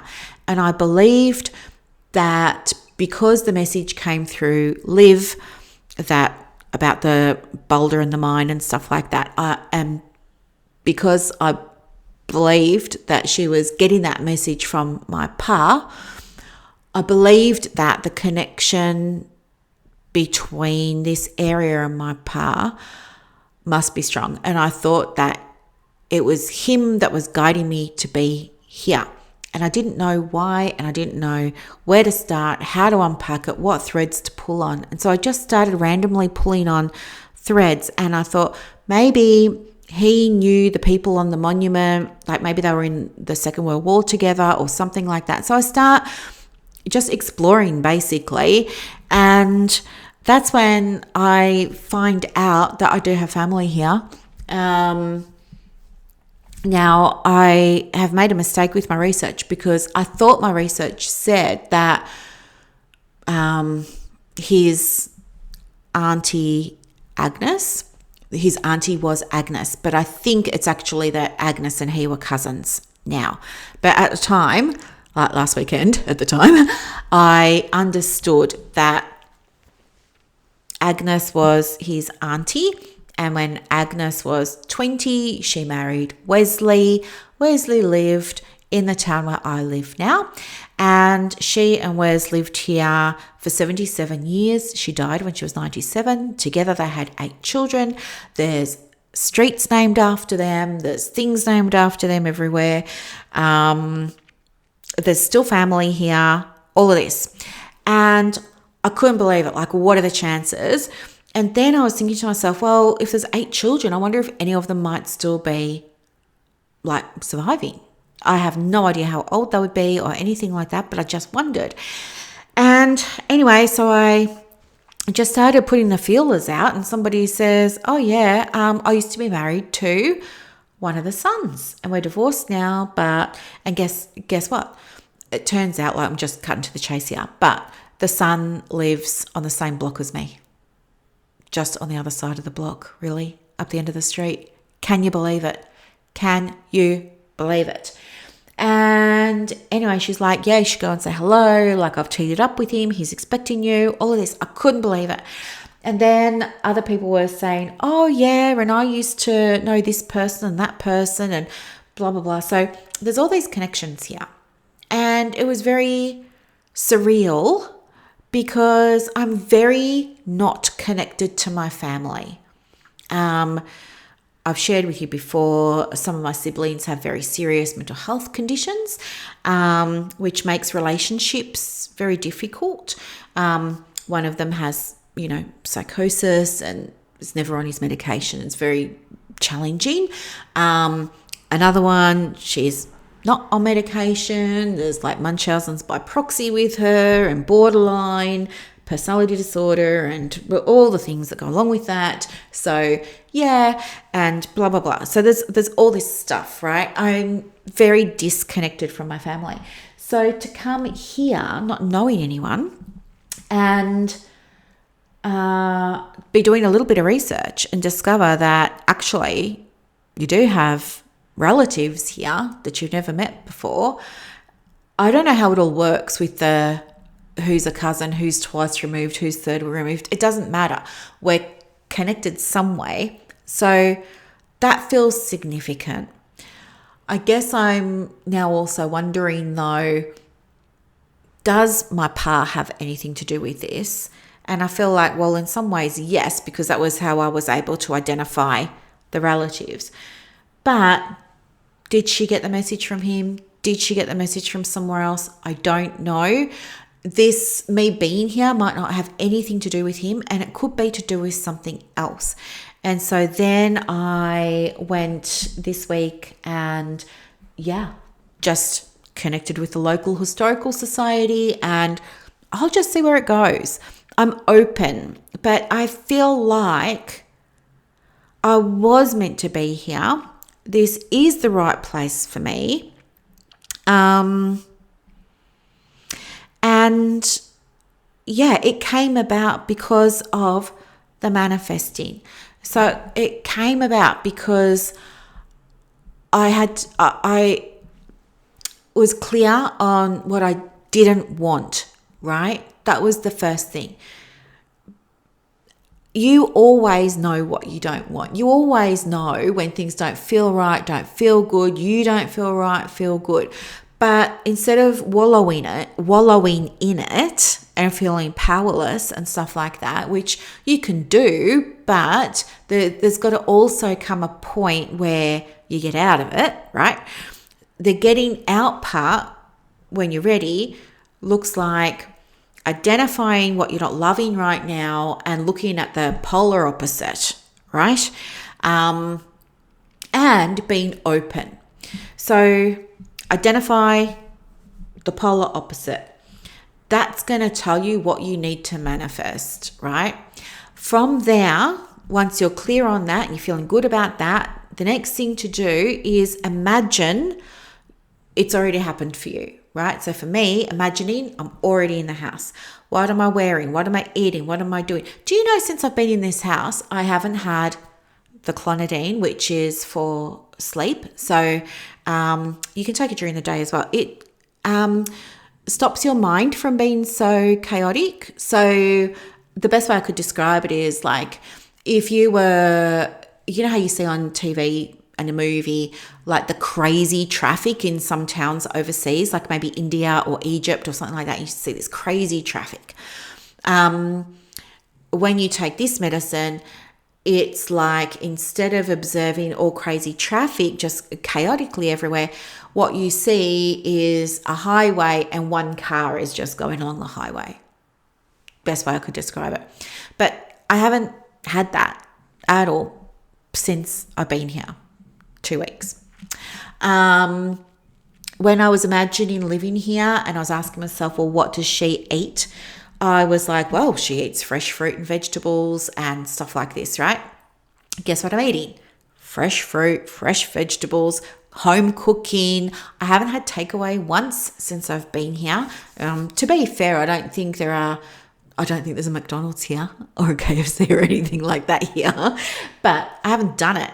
I wasn't even being intentional, but the day that I got here, I went to an electrical store and I bought myself an air fryer. Why? I mean, I never air fried anything my whole entire life, but I go and buy an air fryer. I'll go back there the next day and I'll buy a slow cooker. Why? Why did I do those things? But today, guess what? I've got ham hocks, making pea soup, pea and ham chowder thing in the slow cooker right now as I'm recording this for you today, right? And I cooked a whole roast chicken in the air fryer like the third or fourth night that I was here. In the morning, I'm making Buddy and I cheesy omelets with spinach and tomatoes and stuff for breakfast. And we're having hot dinners together and all of this. That's exactly what I imagined in my mind. But I hadn't been doing it, right? It was the opposite of what I didn't want, that I was experiencing. Here it is on the side of the page. It says what I do want. And here I am living it, right? The other thing that I really love is nice surprises. And so that's what I was manifesting as well. Like, this is the house that just keeps on giving. And it was last weekend, I was going to take Buddy for a walk and I saw a sign that said there was a farmer's market, and the farmer's market was like walking distance from my house. I went to the farmer's market with a Hessian bag and I got all this produce for like $10. I even got yo-yo biscuits for my neighbour, and I went and introduced myself to my neighbour and gave her the biscuits. And, you know, it just felt so nice and it just felt so easy, and I was like so delighted. You know, it's beautiful here. I go to shops and people put stuff in my boot for me without me even asking. They just pick up the stuff and they're like, where are you parked? And I'm like, oh, just out the front. And they come out and I like pop the boot and I put it in and then they wave me off. It's like, I feel, I don't know, happy. I feel happy. I feel really happy. And yeah, I just feel like when I was thinking about the version of me that lives in the house, I was thinking like, how does she move? And I was like, well, with ease, right? With grace and with ease. Like, things are just easy for her. She's not rushing around and doing all these rushy things. And guess what? I don't rush around. I'm just moving and it feels really, really good. And I'm walking every day and I'm seeing new things every day. And I was on a walk a few days ago, saw kangaroos on the walk. It was amazing. You know, black cockatoos. I see birds. I'm not sure what they're called, but they're red and they're blue. They're not rosellas or lorikeets. I don't know what they are, but they're stunning. This morning, a white and yellow cocky came right up to the window. It's like just perfect. And I never expected that it would be, that I would ever feel like this. I always felt like this is how other people get to feel, but not me, right? And yeah, it's just been amazing. So it was the being aware of what I didn't want, gave me the clarity of what I did want. Then I had to decide that it was happening, right? That's the decision piece. Until you make that decision, you're going to stay in the energy of not having it. This is why goal setting can be problematic for so many people, I believe. It keeps the goal at a distance. It's like, oh, this is a future thing that I've got to work hard toward now, and I need the steps and I need the plan and da-da-da-da-da-da. I think the difference between setting a goal and deciding, right? Deciding is what you do in manifesting. You just like decide it's happened. It's just kind of done. Is it automatically puts you into the place of having it and acting from it, which means that everything you're doing and everything around you has to line up to it. In the same way that whatever's in your awareness, you're going to see more of. Right?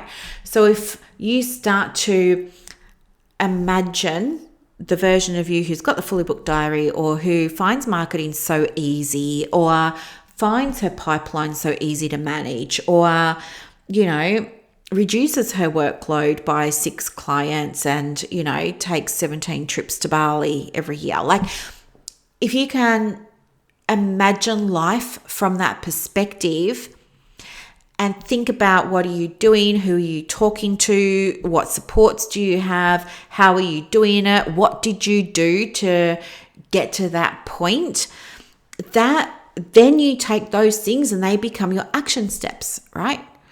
And when you're taking those action steps, that's embodiment. Because you're doing the things the version of you who's got the thing you want to have did. That's embodiment. So you're embodying that, okay? It's not, I'm in the process of becoming you're just doing it because you decided. So you're doing it.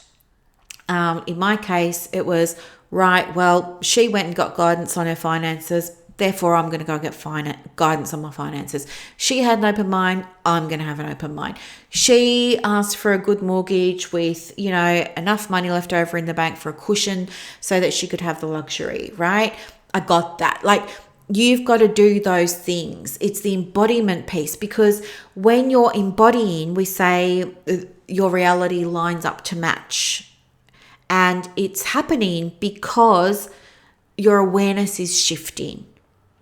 There's a part of your brain called the reticular activating system.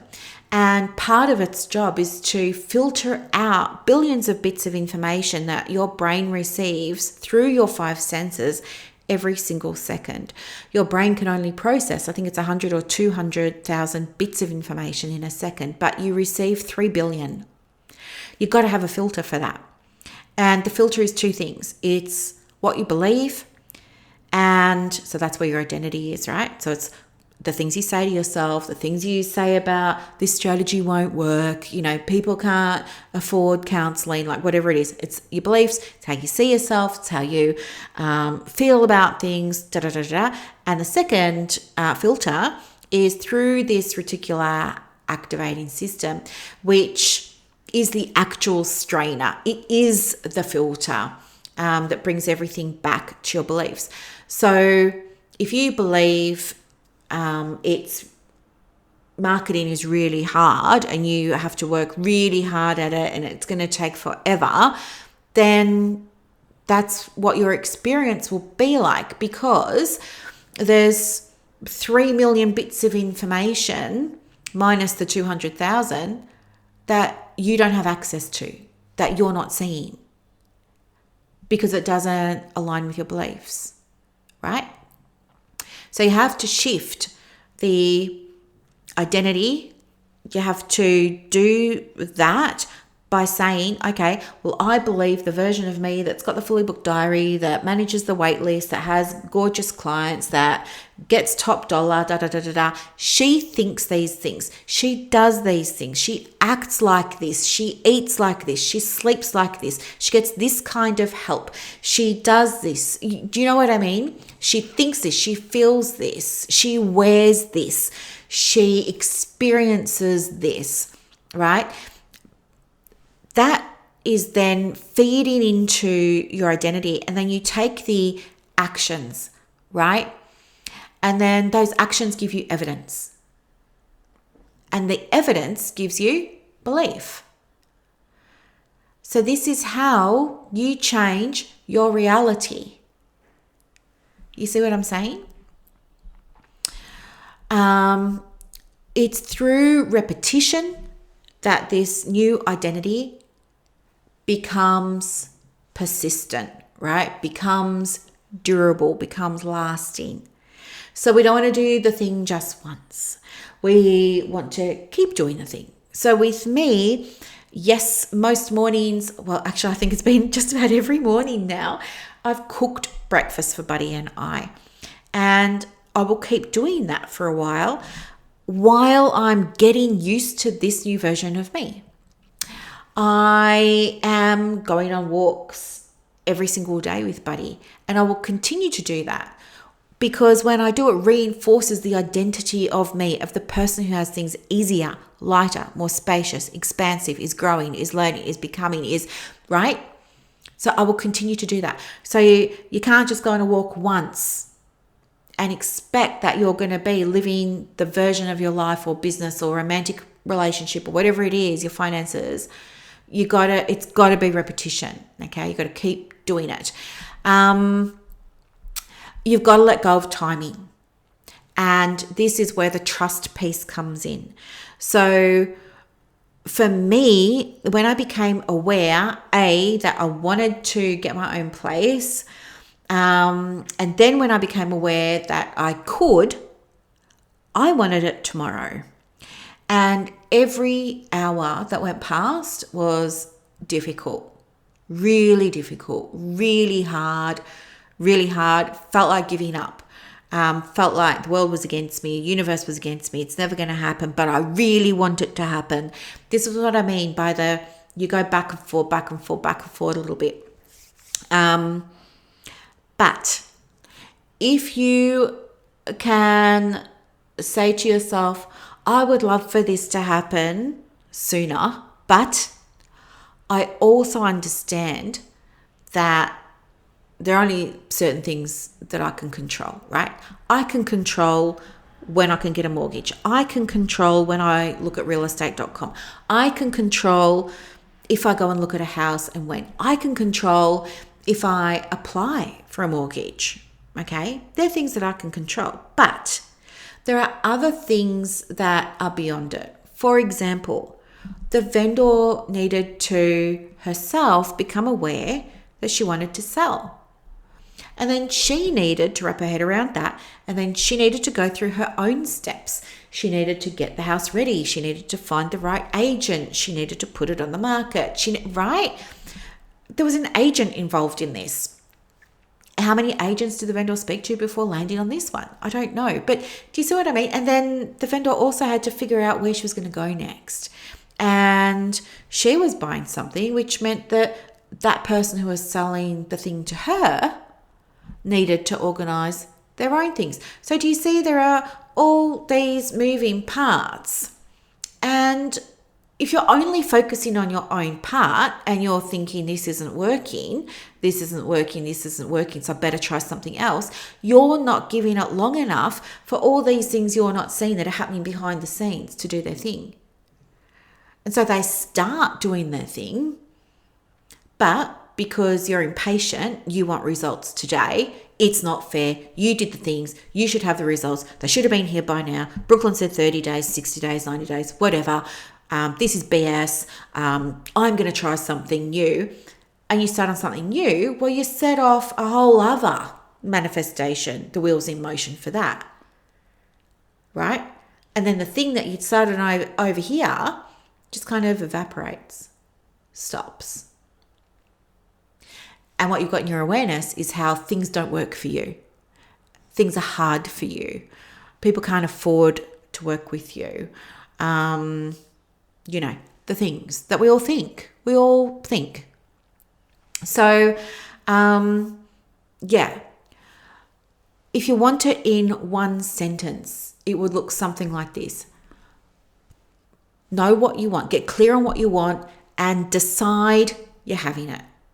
Just decide that you're having it, right? Identify what it's like to be the person who's got it, right? Identify what you're thinking, feeling, doing, what's different for you in your business, your home, your relationships, your friendships, your whatever it is, your money. Think about what's different, okay? Then we're going to become that person now, right? We're going to start making decisions from that place, and we're going to start taking actions from that place, okay? And then what you're going to do is allow your reality, what's visible, to catch up,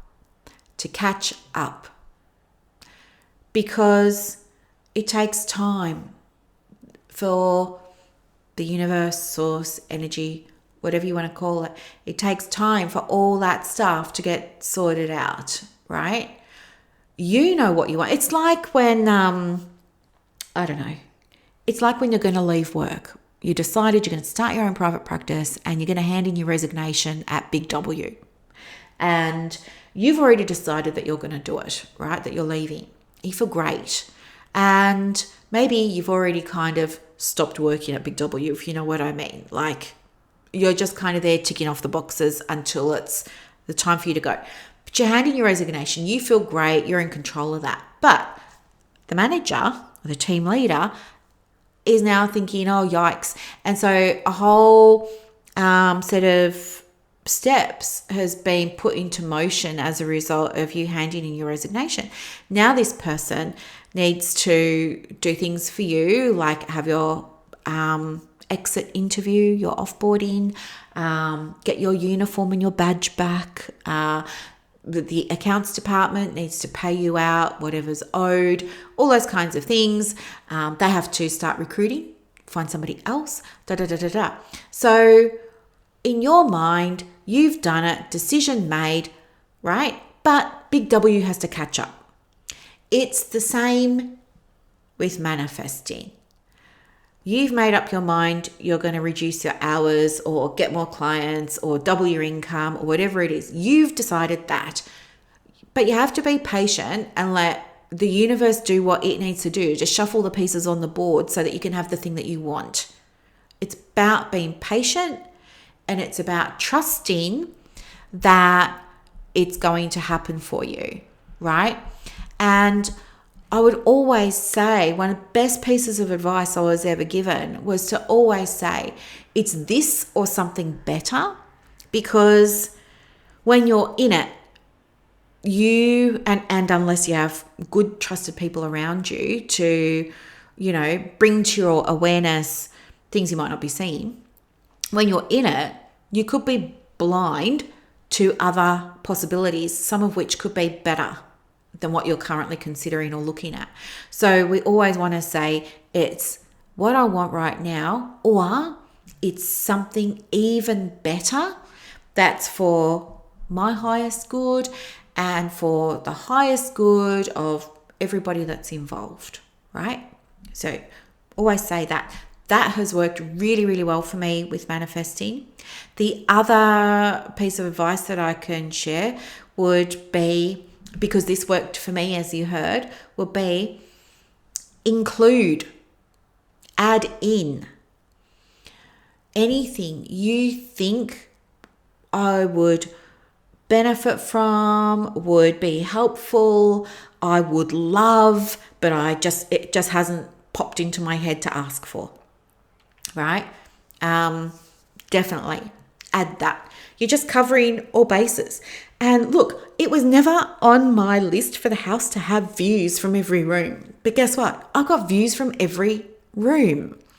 And this is a big deal because I can remember when I was in my early 20s and I was at uni, I had a boyfriend at the time and he was buying a house. He'd been left some money by his grandparents, and so he was buying a house, and it was in Carrum and it was on the beach. And he was getting a townhouse. And we had a look at a bunch of townhouses, and all the places we went to, they were saying, oh, it's got bay views, bay views, bay views. You could only get a view like if you stood up on the toilet seat on your tiptoes and looked really out to the left of the window. Like, that's not a view. And then I remember one of the places we were looking at, I was like, there isn't a view here, but it's been advertised as having a view. And then he goes, correction, bay glimpse. And I was like, but there isn't even a bay glimpse. And he was like, oh, well, when it's windy, this tree bends over in this direction, then you get a glimpse of the bay. I was like, what? And I remember even living in Winton Avenue in Frankston. Same thing. Like, we had glimpses of the bay, and that was a really big selling point for our house, that you got these glimpses. But here I am, I've got more than a glimpse. I got views from every room. It's spacious. I've got these great big, the house is not as big as I'd imagined or thought that I wanted, but I'm so spacious. I've got these great big picture windows that are almost as big as my whole entire walls that give me views. It's just like, wow. So add those things in as well, okay?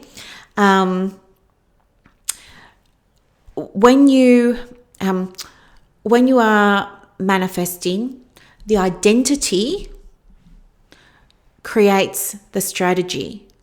The strategy creates the action. That action is the embodiment. That embodiment behavior gives you the evidence, and then the evidence strengthens the identity, and then the identity strengthens your reality. This is how you manifest. Manifesting is not saying affirmations. You should always write them yourself, and they should always be relevant to the thing that you're manifesting. But affirmations themselves won't work. Going and buying an affirmation card deck by Louise Hayes, much as I love some of her work, that alone is not going to change anything for you. Manifesting requires big things that can be hard to do. Trusting it's all going to work out when your reality in that moment is it's all falling apart. Trusting that it will happen when the time's right, even though you need it to have happened yesterday. Manifesting is doing something. You have to be active in this, right? You can't just journal and expect you're going to get $1 million or a Ferrari. You've got to take the action. The action comes from the version of you, what that version is experiencing, thinking, doing, feeling, whatever, and you doing that. That's the embodiment. You got to do all these things. And you just got to stick with it. It's work. Manifesting is work. Just like seeing a client, just like following your business plan, just like following your marketing plan. It's work. It's a thing to be done. You do what you can and you trust the other members of the team are going to lift their weight, and together you'll all create this exciting, amazing outcome that you want. Okay. And when you've done that and you've got it, manifest something else. Do it again. The more practice you can give yourself, the easier it becomes. And I believe sometimes even the quicker it can become, depending on what it is that you're focusing on, right? And if you're new to this whole idea of manifesting, maybe just start with something small that has a low emotional charge. Like, you're not going to get too dramatic if it doesn't work out, but start with smaller things first. Build the muscle. Like, try and manifest a picture of a purple elephant or something, within the next 3 days. I want to see a picture of a purple elephant. Don't go and Google a purple elephant and say, look, I manifested it. Just see if you notice a purple elephant in the next 3 days, right? You get the idea. Doing things like that will really help you build your trust and your confidence. The other thing that I just remembered to share there too was when I was being told by the Reiki person, the card person in April about being grateful, and how I had a strong response to that internally, like, this is ridiculous, like, I don't have anything to be grateful for at the moment, my life's hard,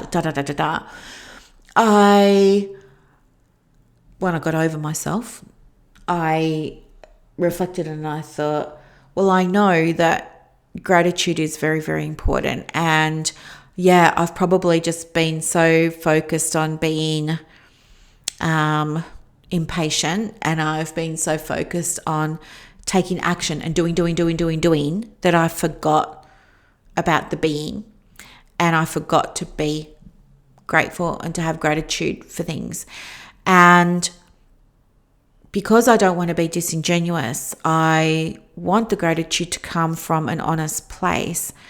I had to sit down and really think about, well, what am I genuinely grateful for?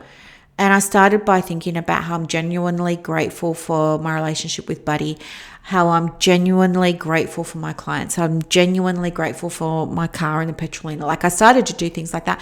But then I connected with where the real juice was, which was, I am so grateful for having options. I'm so grateful for the realization that I'm not waiting on somebody else to act in order for me to have the thing I need right now. I'm grateful for my bravery to be able to go and start the ball rolling with exploring financial options and things like that. Like, I'm really grateful for the support that I got from the bank, from the broker, from my financial advisor. I'm really grateful, all these things. And I started to genuinely feel it. And when I started to genuinely feel the gratitude, I could feel it in my body. Things were starting to lift for me and things started to get a little bit easier. And so then I set an intention to be more intentional about feeling appreciation, feeling genuine thankfulness for things related to the manifestation. And most days I did tap into the emotional feeling of gratitude. And I do believe that helped because it made me recognize things are working, things are moving in the right direction. It's really just a matter of time now. So yeah, manifesting. Get clear on what you want. If you're not clear, look at what you're struggling with right now. Write out a list about it, then write out the opposite on the other side. Have a think about, if you've already got the things, what are you doing, thinking, feeling, blah, blah, blah. That will let you see the gap. Then you're going to take the action to close the gap, right? That's where your strategy comes from. So it's not me giving you a strategy. You just kind of intuitively know what your strategy is going to be. When you're taking those actions, you're by default already the embodiment of the version of you who's got it, right? So that's where your embodiment comes from. And those actions through the embodiment give you evidence, right? And that evidence supports your brain to think, oh, this is just who I am now. And so it shifts your reality to match that of the person. This is why you gotta embody it first. It's the identity that comes first before anything else. So many times, even clients that I work with, they're like, I just need a clear and structured plan. Just give me the strategy. And you could have said to me at the start of the year, why don't you just go and get a mortgage or something like that? But if I wasn't already thinking about already having the thing and what did I do to get the thing and what were the steps and I'm never going to use that strategy, or I won't apply it fully or properly or be effective with it, right? You have to have that identity piece first. So many times people are like, what are the steps? What do I need to do? It's not that. You got to get into the mindset of already having it first. That then shows you the steps.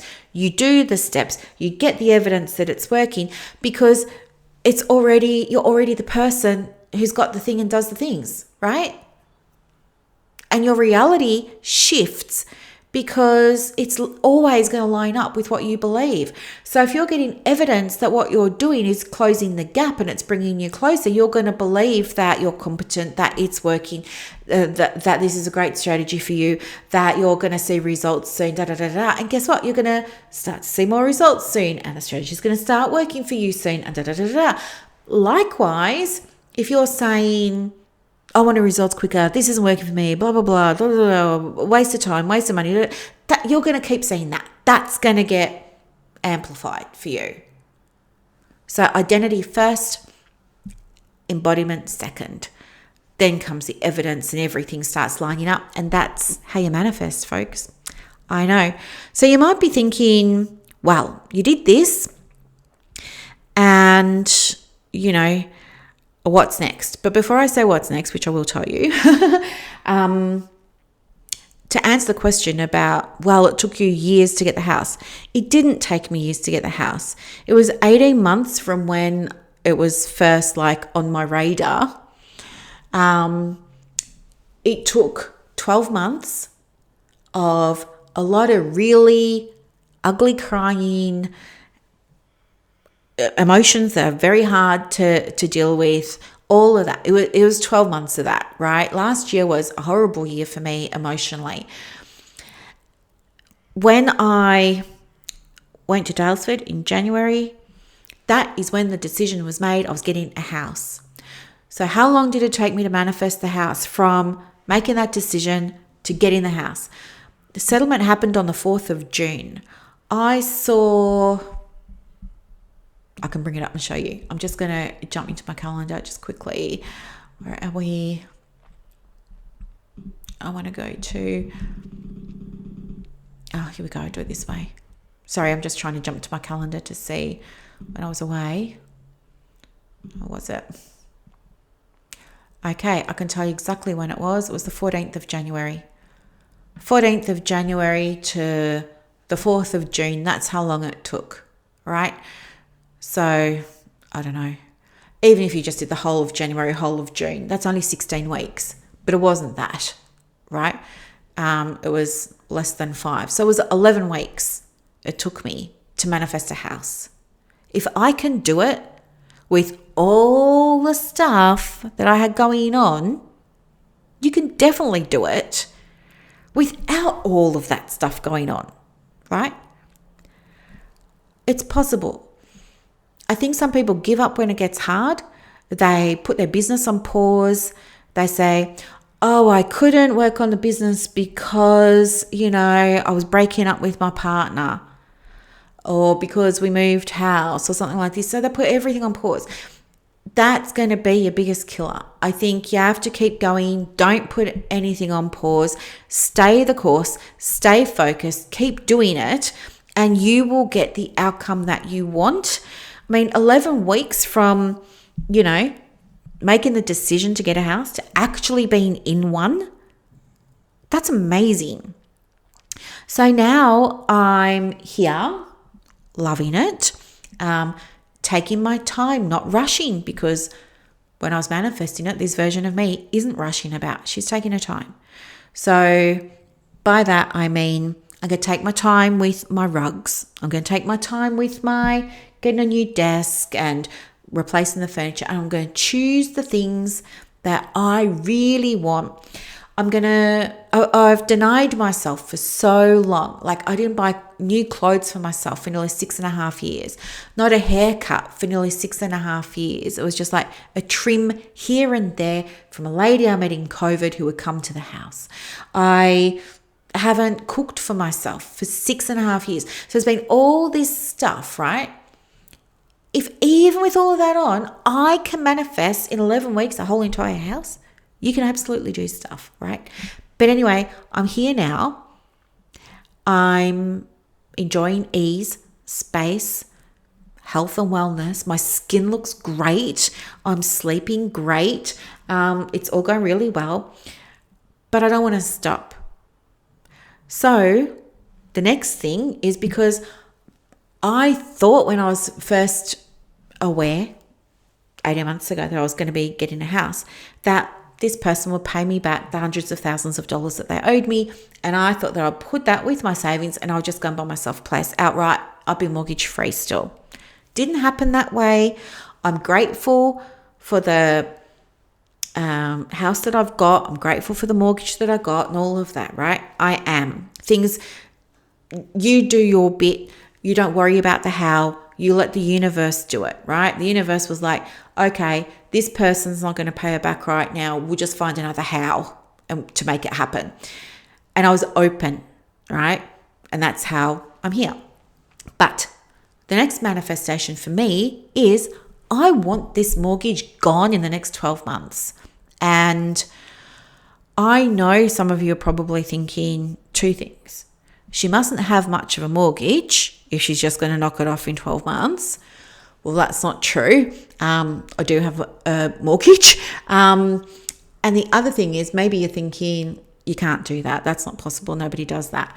But if I believed in limitation, I wouldn't be true to myself, because I believe in manifesting and I believe you can have what you want. I believe that there's no limit on the decisions that you make, on the things that you want for yourself. I think wholeheartedly, 100%, you can have pretty much within reason whatever you want. If I want to pay off this mortgage in the next 12 months, I'll do it. I've decided that it's going to happen.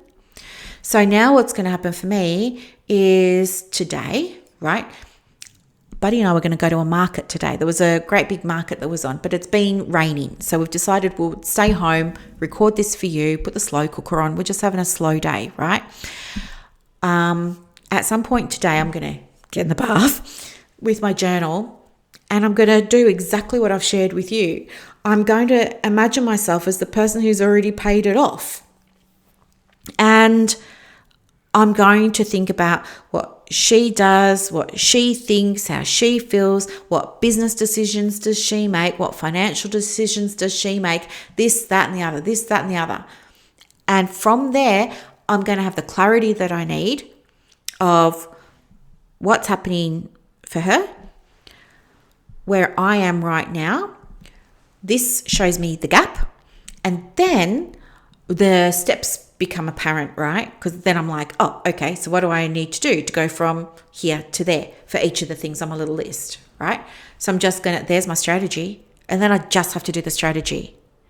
And that's the practical side. That's the visible side. And the invisible side is I have to have faith that, of course, this is going to work. I have to remember to say it's this or something better. I have to remind myself that when it feels hard or when it feels like this isn't going to happen, that this is just the universe doing what it needs to do, shuffling the deck. Some cards are going to jump out and land on the floor. Okay, that's fine. It doesn't mean I'm failing. It doesn't mean it's not working. It doesn't mean I wanted too much, I'm greedy, I set my sights too high, this is an unachievable thing. No, it's just, it gets rough while you're manifesting. I'm going into it, understanding that, reminding myself about that. And I'm keeping evidence in a visual place of all of the things that I'm doing and the outcome that I'm getting from them, so that my brain subconsciously is seeing evidence every single day that this mortgage is already paid off. Now, I'm not going to download a copy of my mortgage documentation and go to Photoshop and, Photoshop over the amount and just put zero everywhere. My brain won't ever believe that. But what I can do is have a whiteboard up near my desk where every single week I strike out what the mortgage owing is and I put the new balance and my brain sees it's getting paid off. I can do things like that. Absolutely, I can. And I will. So watch me. I decided on the 16th of June that this was going to happen by the 16th of June next year. So now I was sitting here yesterday actually, and I was thinking to myself, you haven't done much on the business since you've moved in. By that I mean I haven't been doing all my lead gen. I haven't been updating my website. It's so crazy because because it's so important, it's one of the first things I get all of my clients to do. Fix your website, get it optimized, go and optimize your Google business profile, optimize your psychology. I haven't done any of that for myself because I've been prioritizing everybody else, right? This is what happens when your nervous system is geared towards I'm only safe when everybody else is good, right? You just don't look after you. So yeah, I need to go and do those things. So I was thinking to myself, geez, you haven't done those things. You know you need to do them. You know you should. You haven't listed anything on Etsy for a while. You know you should. You want to review your current offers and see if there's anything you want to stop offering, or is there a new offer you want to introduce? You need to update your Thrive cart, like all of these things, right? I want to update all my email sequences. So, I could go on and on and on and make myself this great big list of all these things to do that are legitimately important and would legitimately shift the needle. But I had to ask myself, why haven't you been doing those things? Why haven't you been spending hours and hours and hours, even hours and hours in front of the computer like you were before? And the reason is because I was in anxiety mode before. I really put a lot of pressure on myself because I thought, geez, if I'm going to have a mortgage, I better work really hard and accumulate some savings and this, that, and the other, and da, da, da. But I think now I'm here, I feel regulated without trying to feel regulated. Do you know what I mean? Like before, I was just constantly aware that I was anxious and stressed and, I didn't feel good and all of the things. And so I was constantly having to set alarms and reminders for myself to breathe, to not hold my breath, to step up and get away from the computer. But there were so many times I couldn't because of fear, right? What if someone needs me? What if someone sent me an email and they've got a question that they need me to answer? What if somebody's on Voxer and they're really needing something right now? I need to record a Loom. I need to make a training for somebody. I was constantly in survival mode. Didn't realize it. I'm no longer in survival mode. That's what I'm seeing now. And that's why there's been an absence of this frantic, chaotic, panicky energy. I have still been, of course, seeing clients and things like that, but it's all these other things that go around it haven't felt urgent to me. I am aware that the version of me who pays off her mortgage probably has sorted out a lot of that stuff, and she's probably now moved on to other things. So I know I'll need to do it at some point, and that's perfectly okay. But I also don't think I'm going to pay off my mortgage with a $33 a month membership. I think, or a $300 supervision session. It's not going to happen. I need to shift gears. I need to be okay with shifting gears. I need to unpack what that could look like. I want it to be easy. I want it to be effortless. I want it to feel congruent with my values and my shadow values. At the same time, I'm not scared of this massive goal. It's hundreds of thousands of dollars. I'm not scared of this goal at all. I feel like if it wasn't possible, I wouldn't have had the desire. So I know I can do it. I'm not too worried about the how, because I know my part is to do what I can and then just let the how happen, right? Kind of like with the house. I thought that it was the only way was going to be, I've got to get this person to pay me back. No, that wasn't the how. It was just what I thought was the how. So I've got to be open and see the ways. Maybe this money won't even come to me through my work, right? Maybe, where I live, this little town where I live, it's got less than 5,000 people and just sold a Division 1 lottery ticket a few days ago. Maybe I get a Division 1 lottery ticket. Who knows?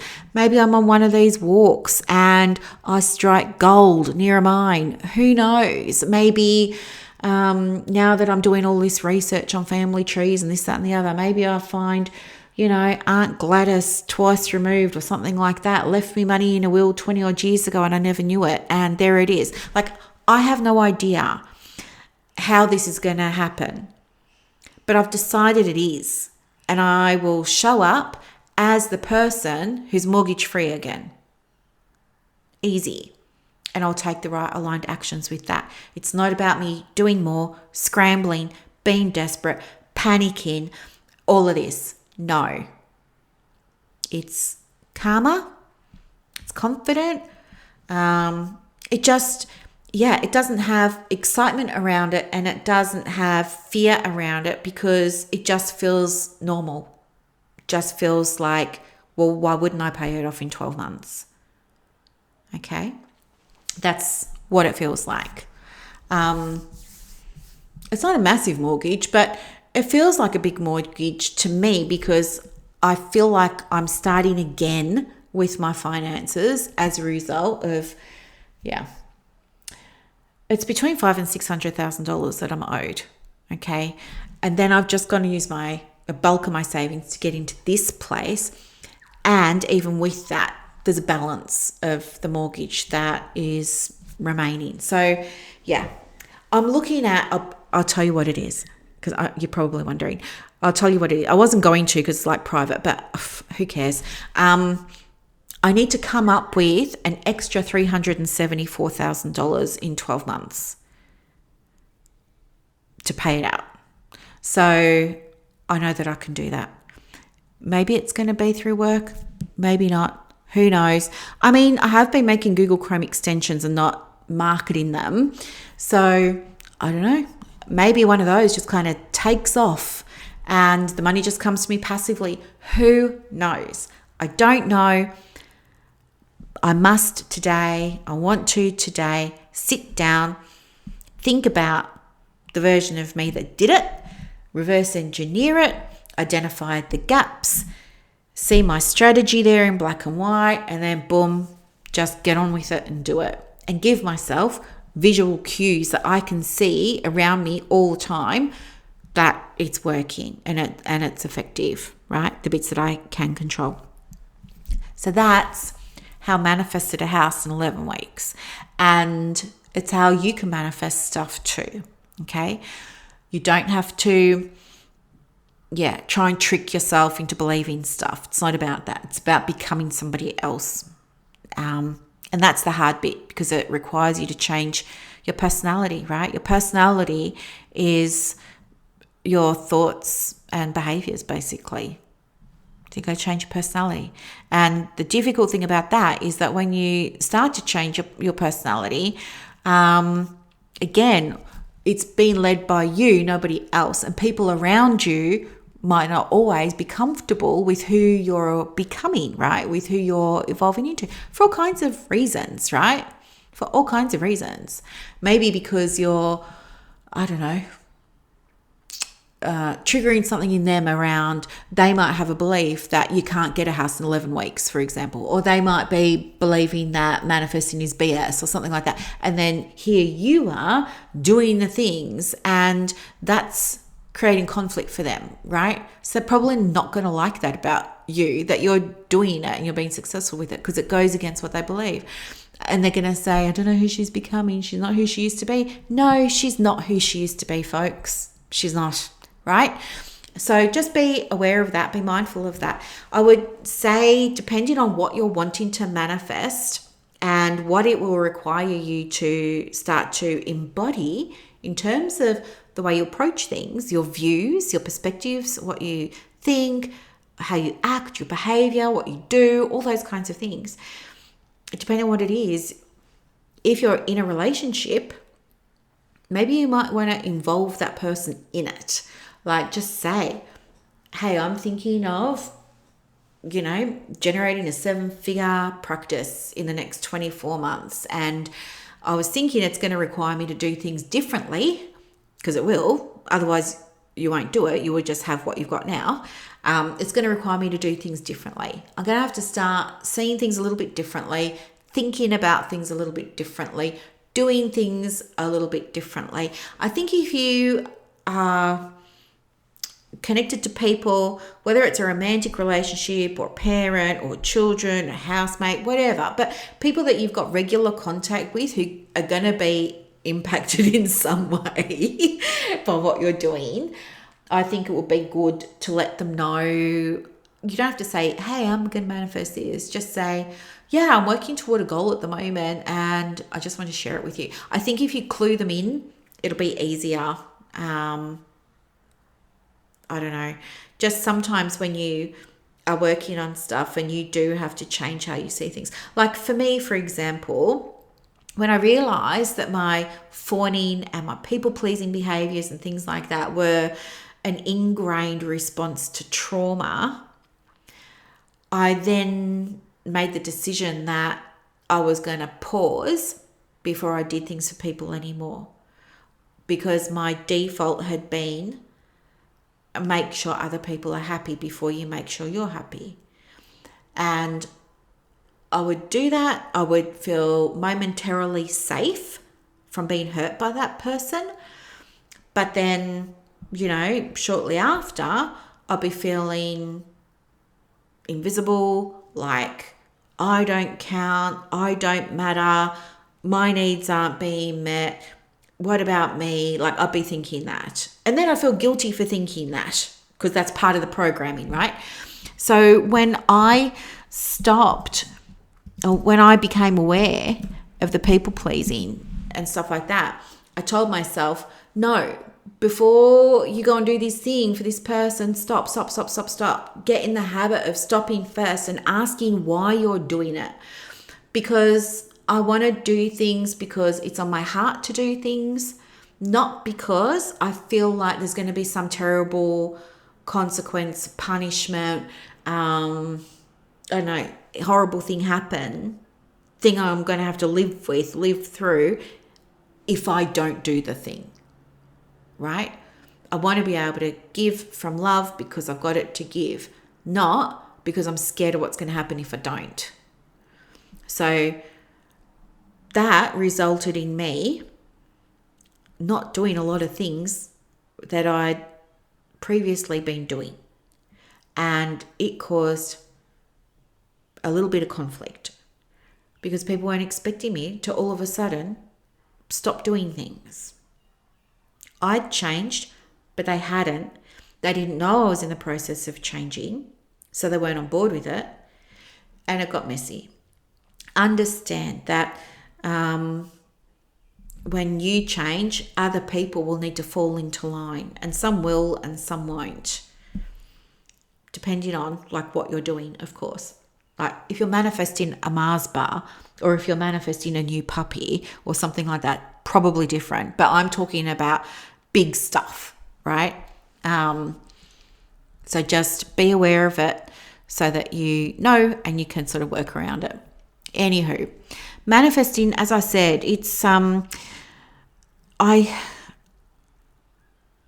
think when you're doing it with intention, you get the outcome that you want. You're manifesting all the time. If you're in a place with your business, your relationships, your money, whatever it is at the moment, and it's not where you want it to be, have a look at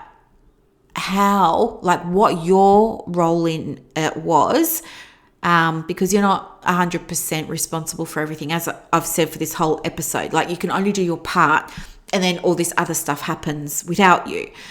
But think about if you're there and you've been making your website and you've been blogging and you've not had any clients and you've got your Google business profile, you've got your Psychology Today profile and all the things, and you still don't have any clients. Have a think about what have you been thinking, doing, saying to yourself, believing, listening to, absorbing, or all of that. Think about that and think about how that has contributed to the lack of results, right? And that, while it's going to be confronting and hard, and you probably won't want to do it because it's going to require you to take some responsibility, which it's always easier to blame someone else, right? We always want to outsource the crappy parts and say, well, it's your fault, you didn't give me a plan. Oh, it's your fault, you didn't hold me accountable. Oh, it's your fault, you didn't do this. Right? That's easy. That's a cop-out. We're not doing that. Have a look at your role in it outside of the actions that you've taken and ask yourself what you could do differently. I bet you it's going to be the identity piece. And if it's that, the solution's going to be, okay, I'm just going to sit here for a minute and I'm going to allow myself to indulge in the fantasy of having the 10 clients in the diary a week, or of manifesting the $10,000 a month, or whatever it is. I'm just going to let myself daydream about this for a minute. Oh, wouldn't that be nice? What would I be doing, thinking, feeling, acting, saying? What clients would I be working with? What would my business model look like? Would I have subcontractors, employees? Would it just be me? Would I be online?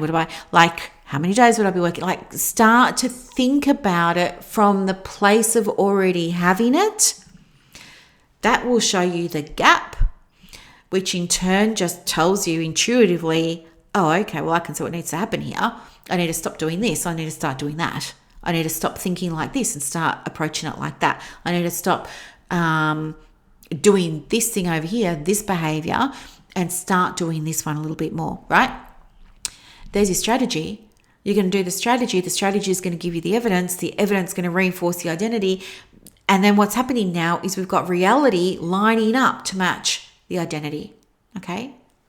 That's manifesting. You can do it. It's not like what you see in The Secret. It's more like what you see in the film What the Bleep Do We Know, which, if you've seen that, maybe go back and have a rewatch.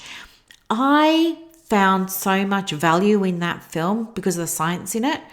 I struggled with it being low budget because it just felt very clunky to me to watch. It's not like watching a movie. It's like watching one of those science documentaries when you're in like year 7 at high school. It's just like so daggy. But the content is still relevant today.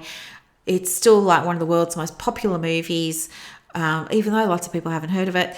And yeah, I think it's more like that. Once you start approaching things from that perspective, you're going to be just fine, and you can absolutely manifest whatever you want for your business, your life, your relationships, your finances, your health and well-being. You can do it. And if I can manifest a house in 11 weeks without having access to hundreds of thousands of dollars, mind you, you can certainly manifest stuff. And I want you to share your manifesting journey with me, because I want to hear it. I find it very inspiring to hear about what you manifest and what you achieve. I want you to know, whatever you tell yourself, right? It's doable, it's not doable, works in Brooklyn, doesn't work for me, da-da-da-da-da. Whatever you believe, you're going to experience, you're going to see. So you can't change your beliefs without changing the identity, which is why we want to get into the place of imagining you've already got it, and imagining what you're thinking, feeling, doing, saying. What is a typical day like, or look like, or not look like? Okay, you've got this. So thank you so much for listening, and thank you for following along and hearing the journey. All right, have a beautiful, beautiful weekend, and I'll catch you on the next episode on Wednesday. And possibly, if I've got the motivation, we'll have a new jingle at the start and the end. We'll have to see how we go. Okay, bye for now. Bye. And that's a wrap for this episode of the Private Practice Podcast. So as you reflect on today's insights, imagine creating real success in your private practice without going down rabbit holes or exhausting yourself with business activities that don't move the needle. With Practice Momentum, you have push of a button help available on demand. It's like having an expert in your pocket ready to guide you whenever you need it. Visit brooklynstorme.com to discover how Practice Momentum can transform your approach to building a thriving practice. I'm Dr. Brooklyn Storme, and I'll see you next time as we continue exploring the mind, business, and spirit of private practice success.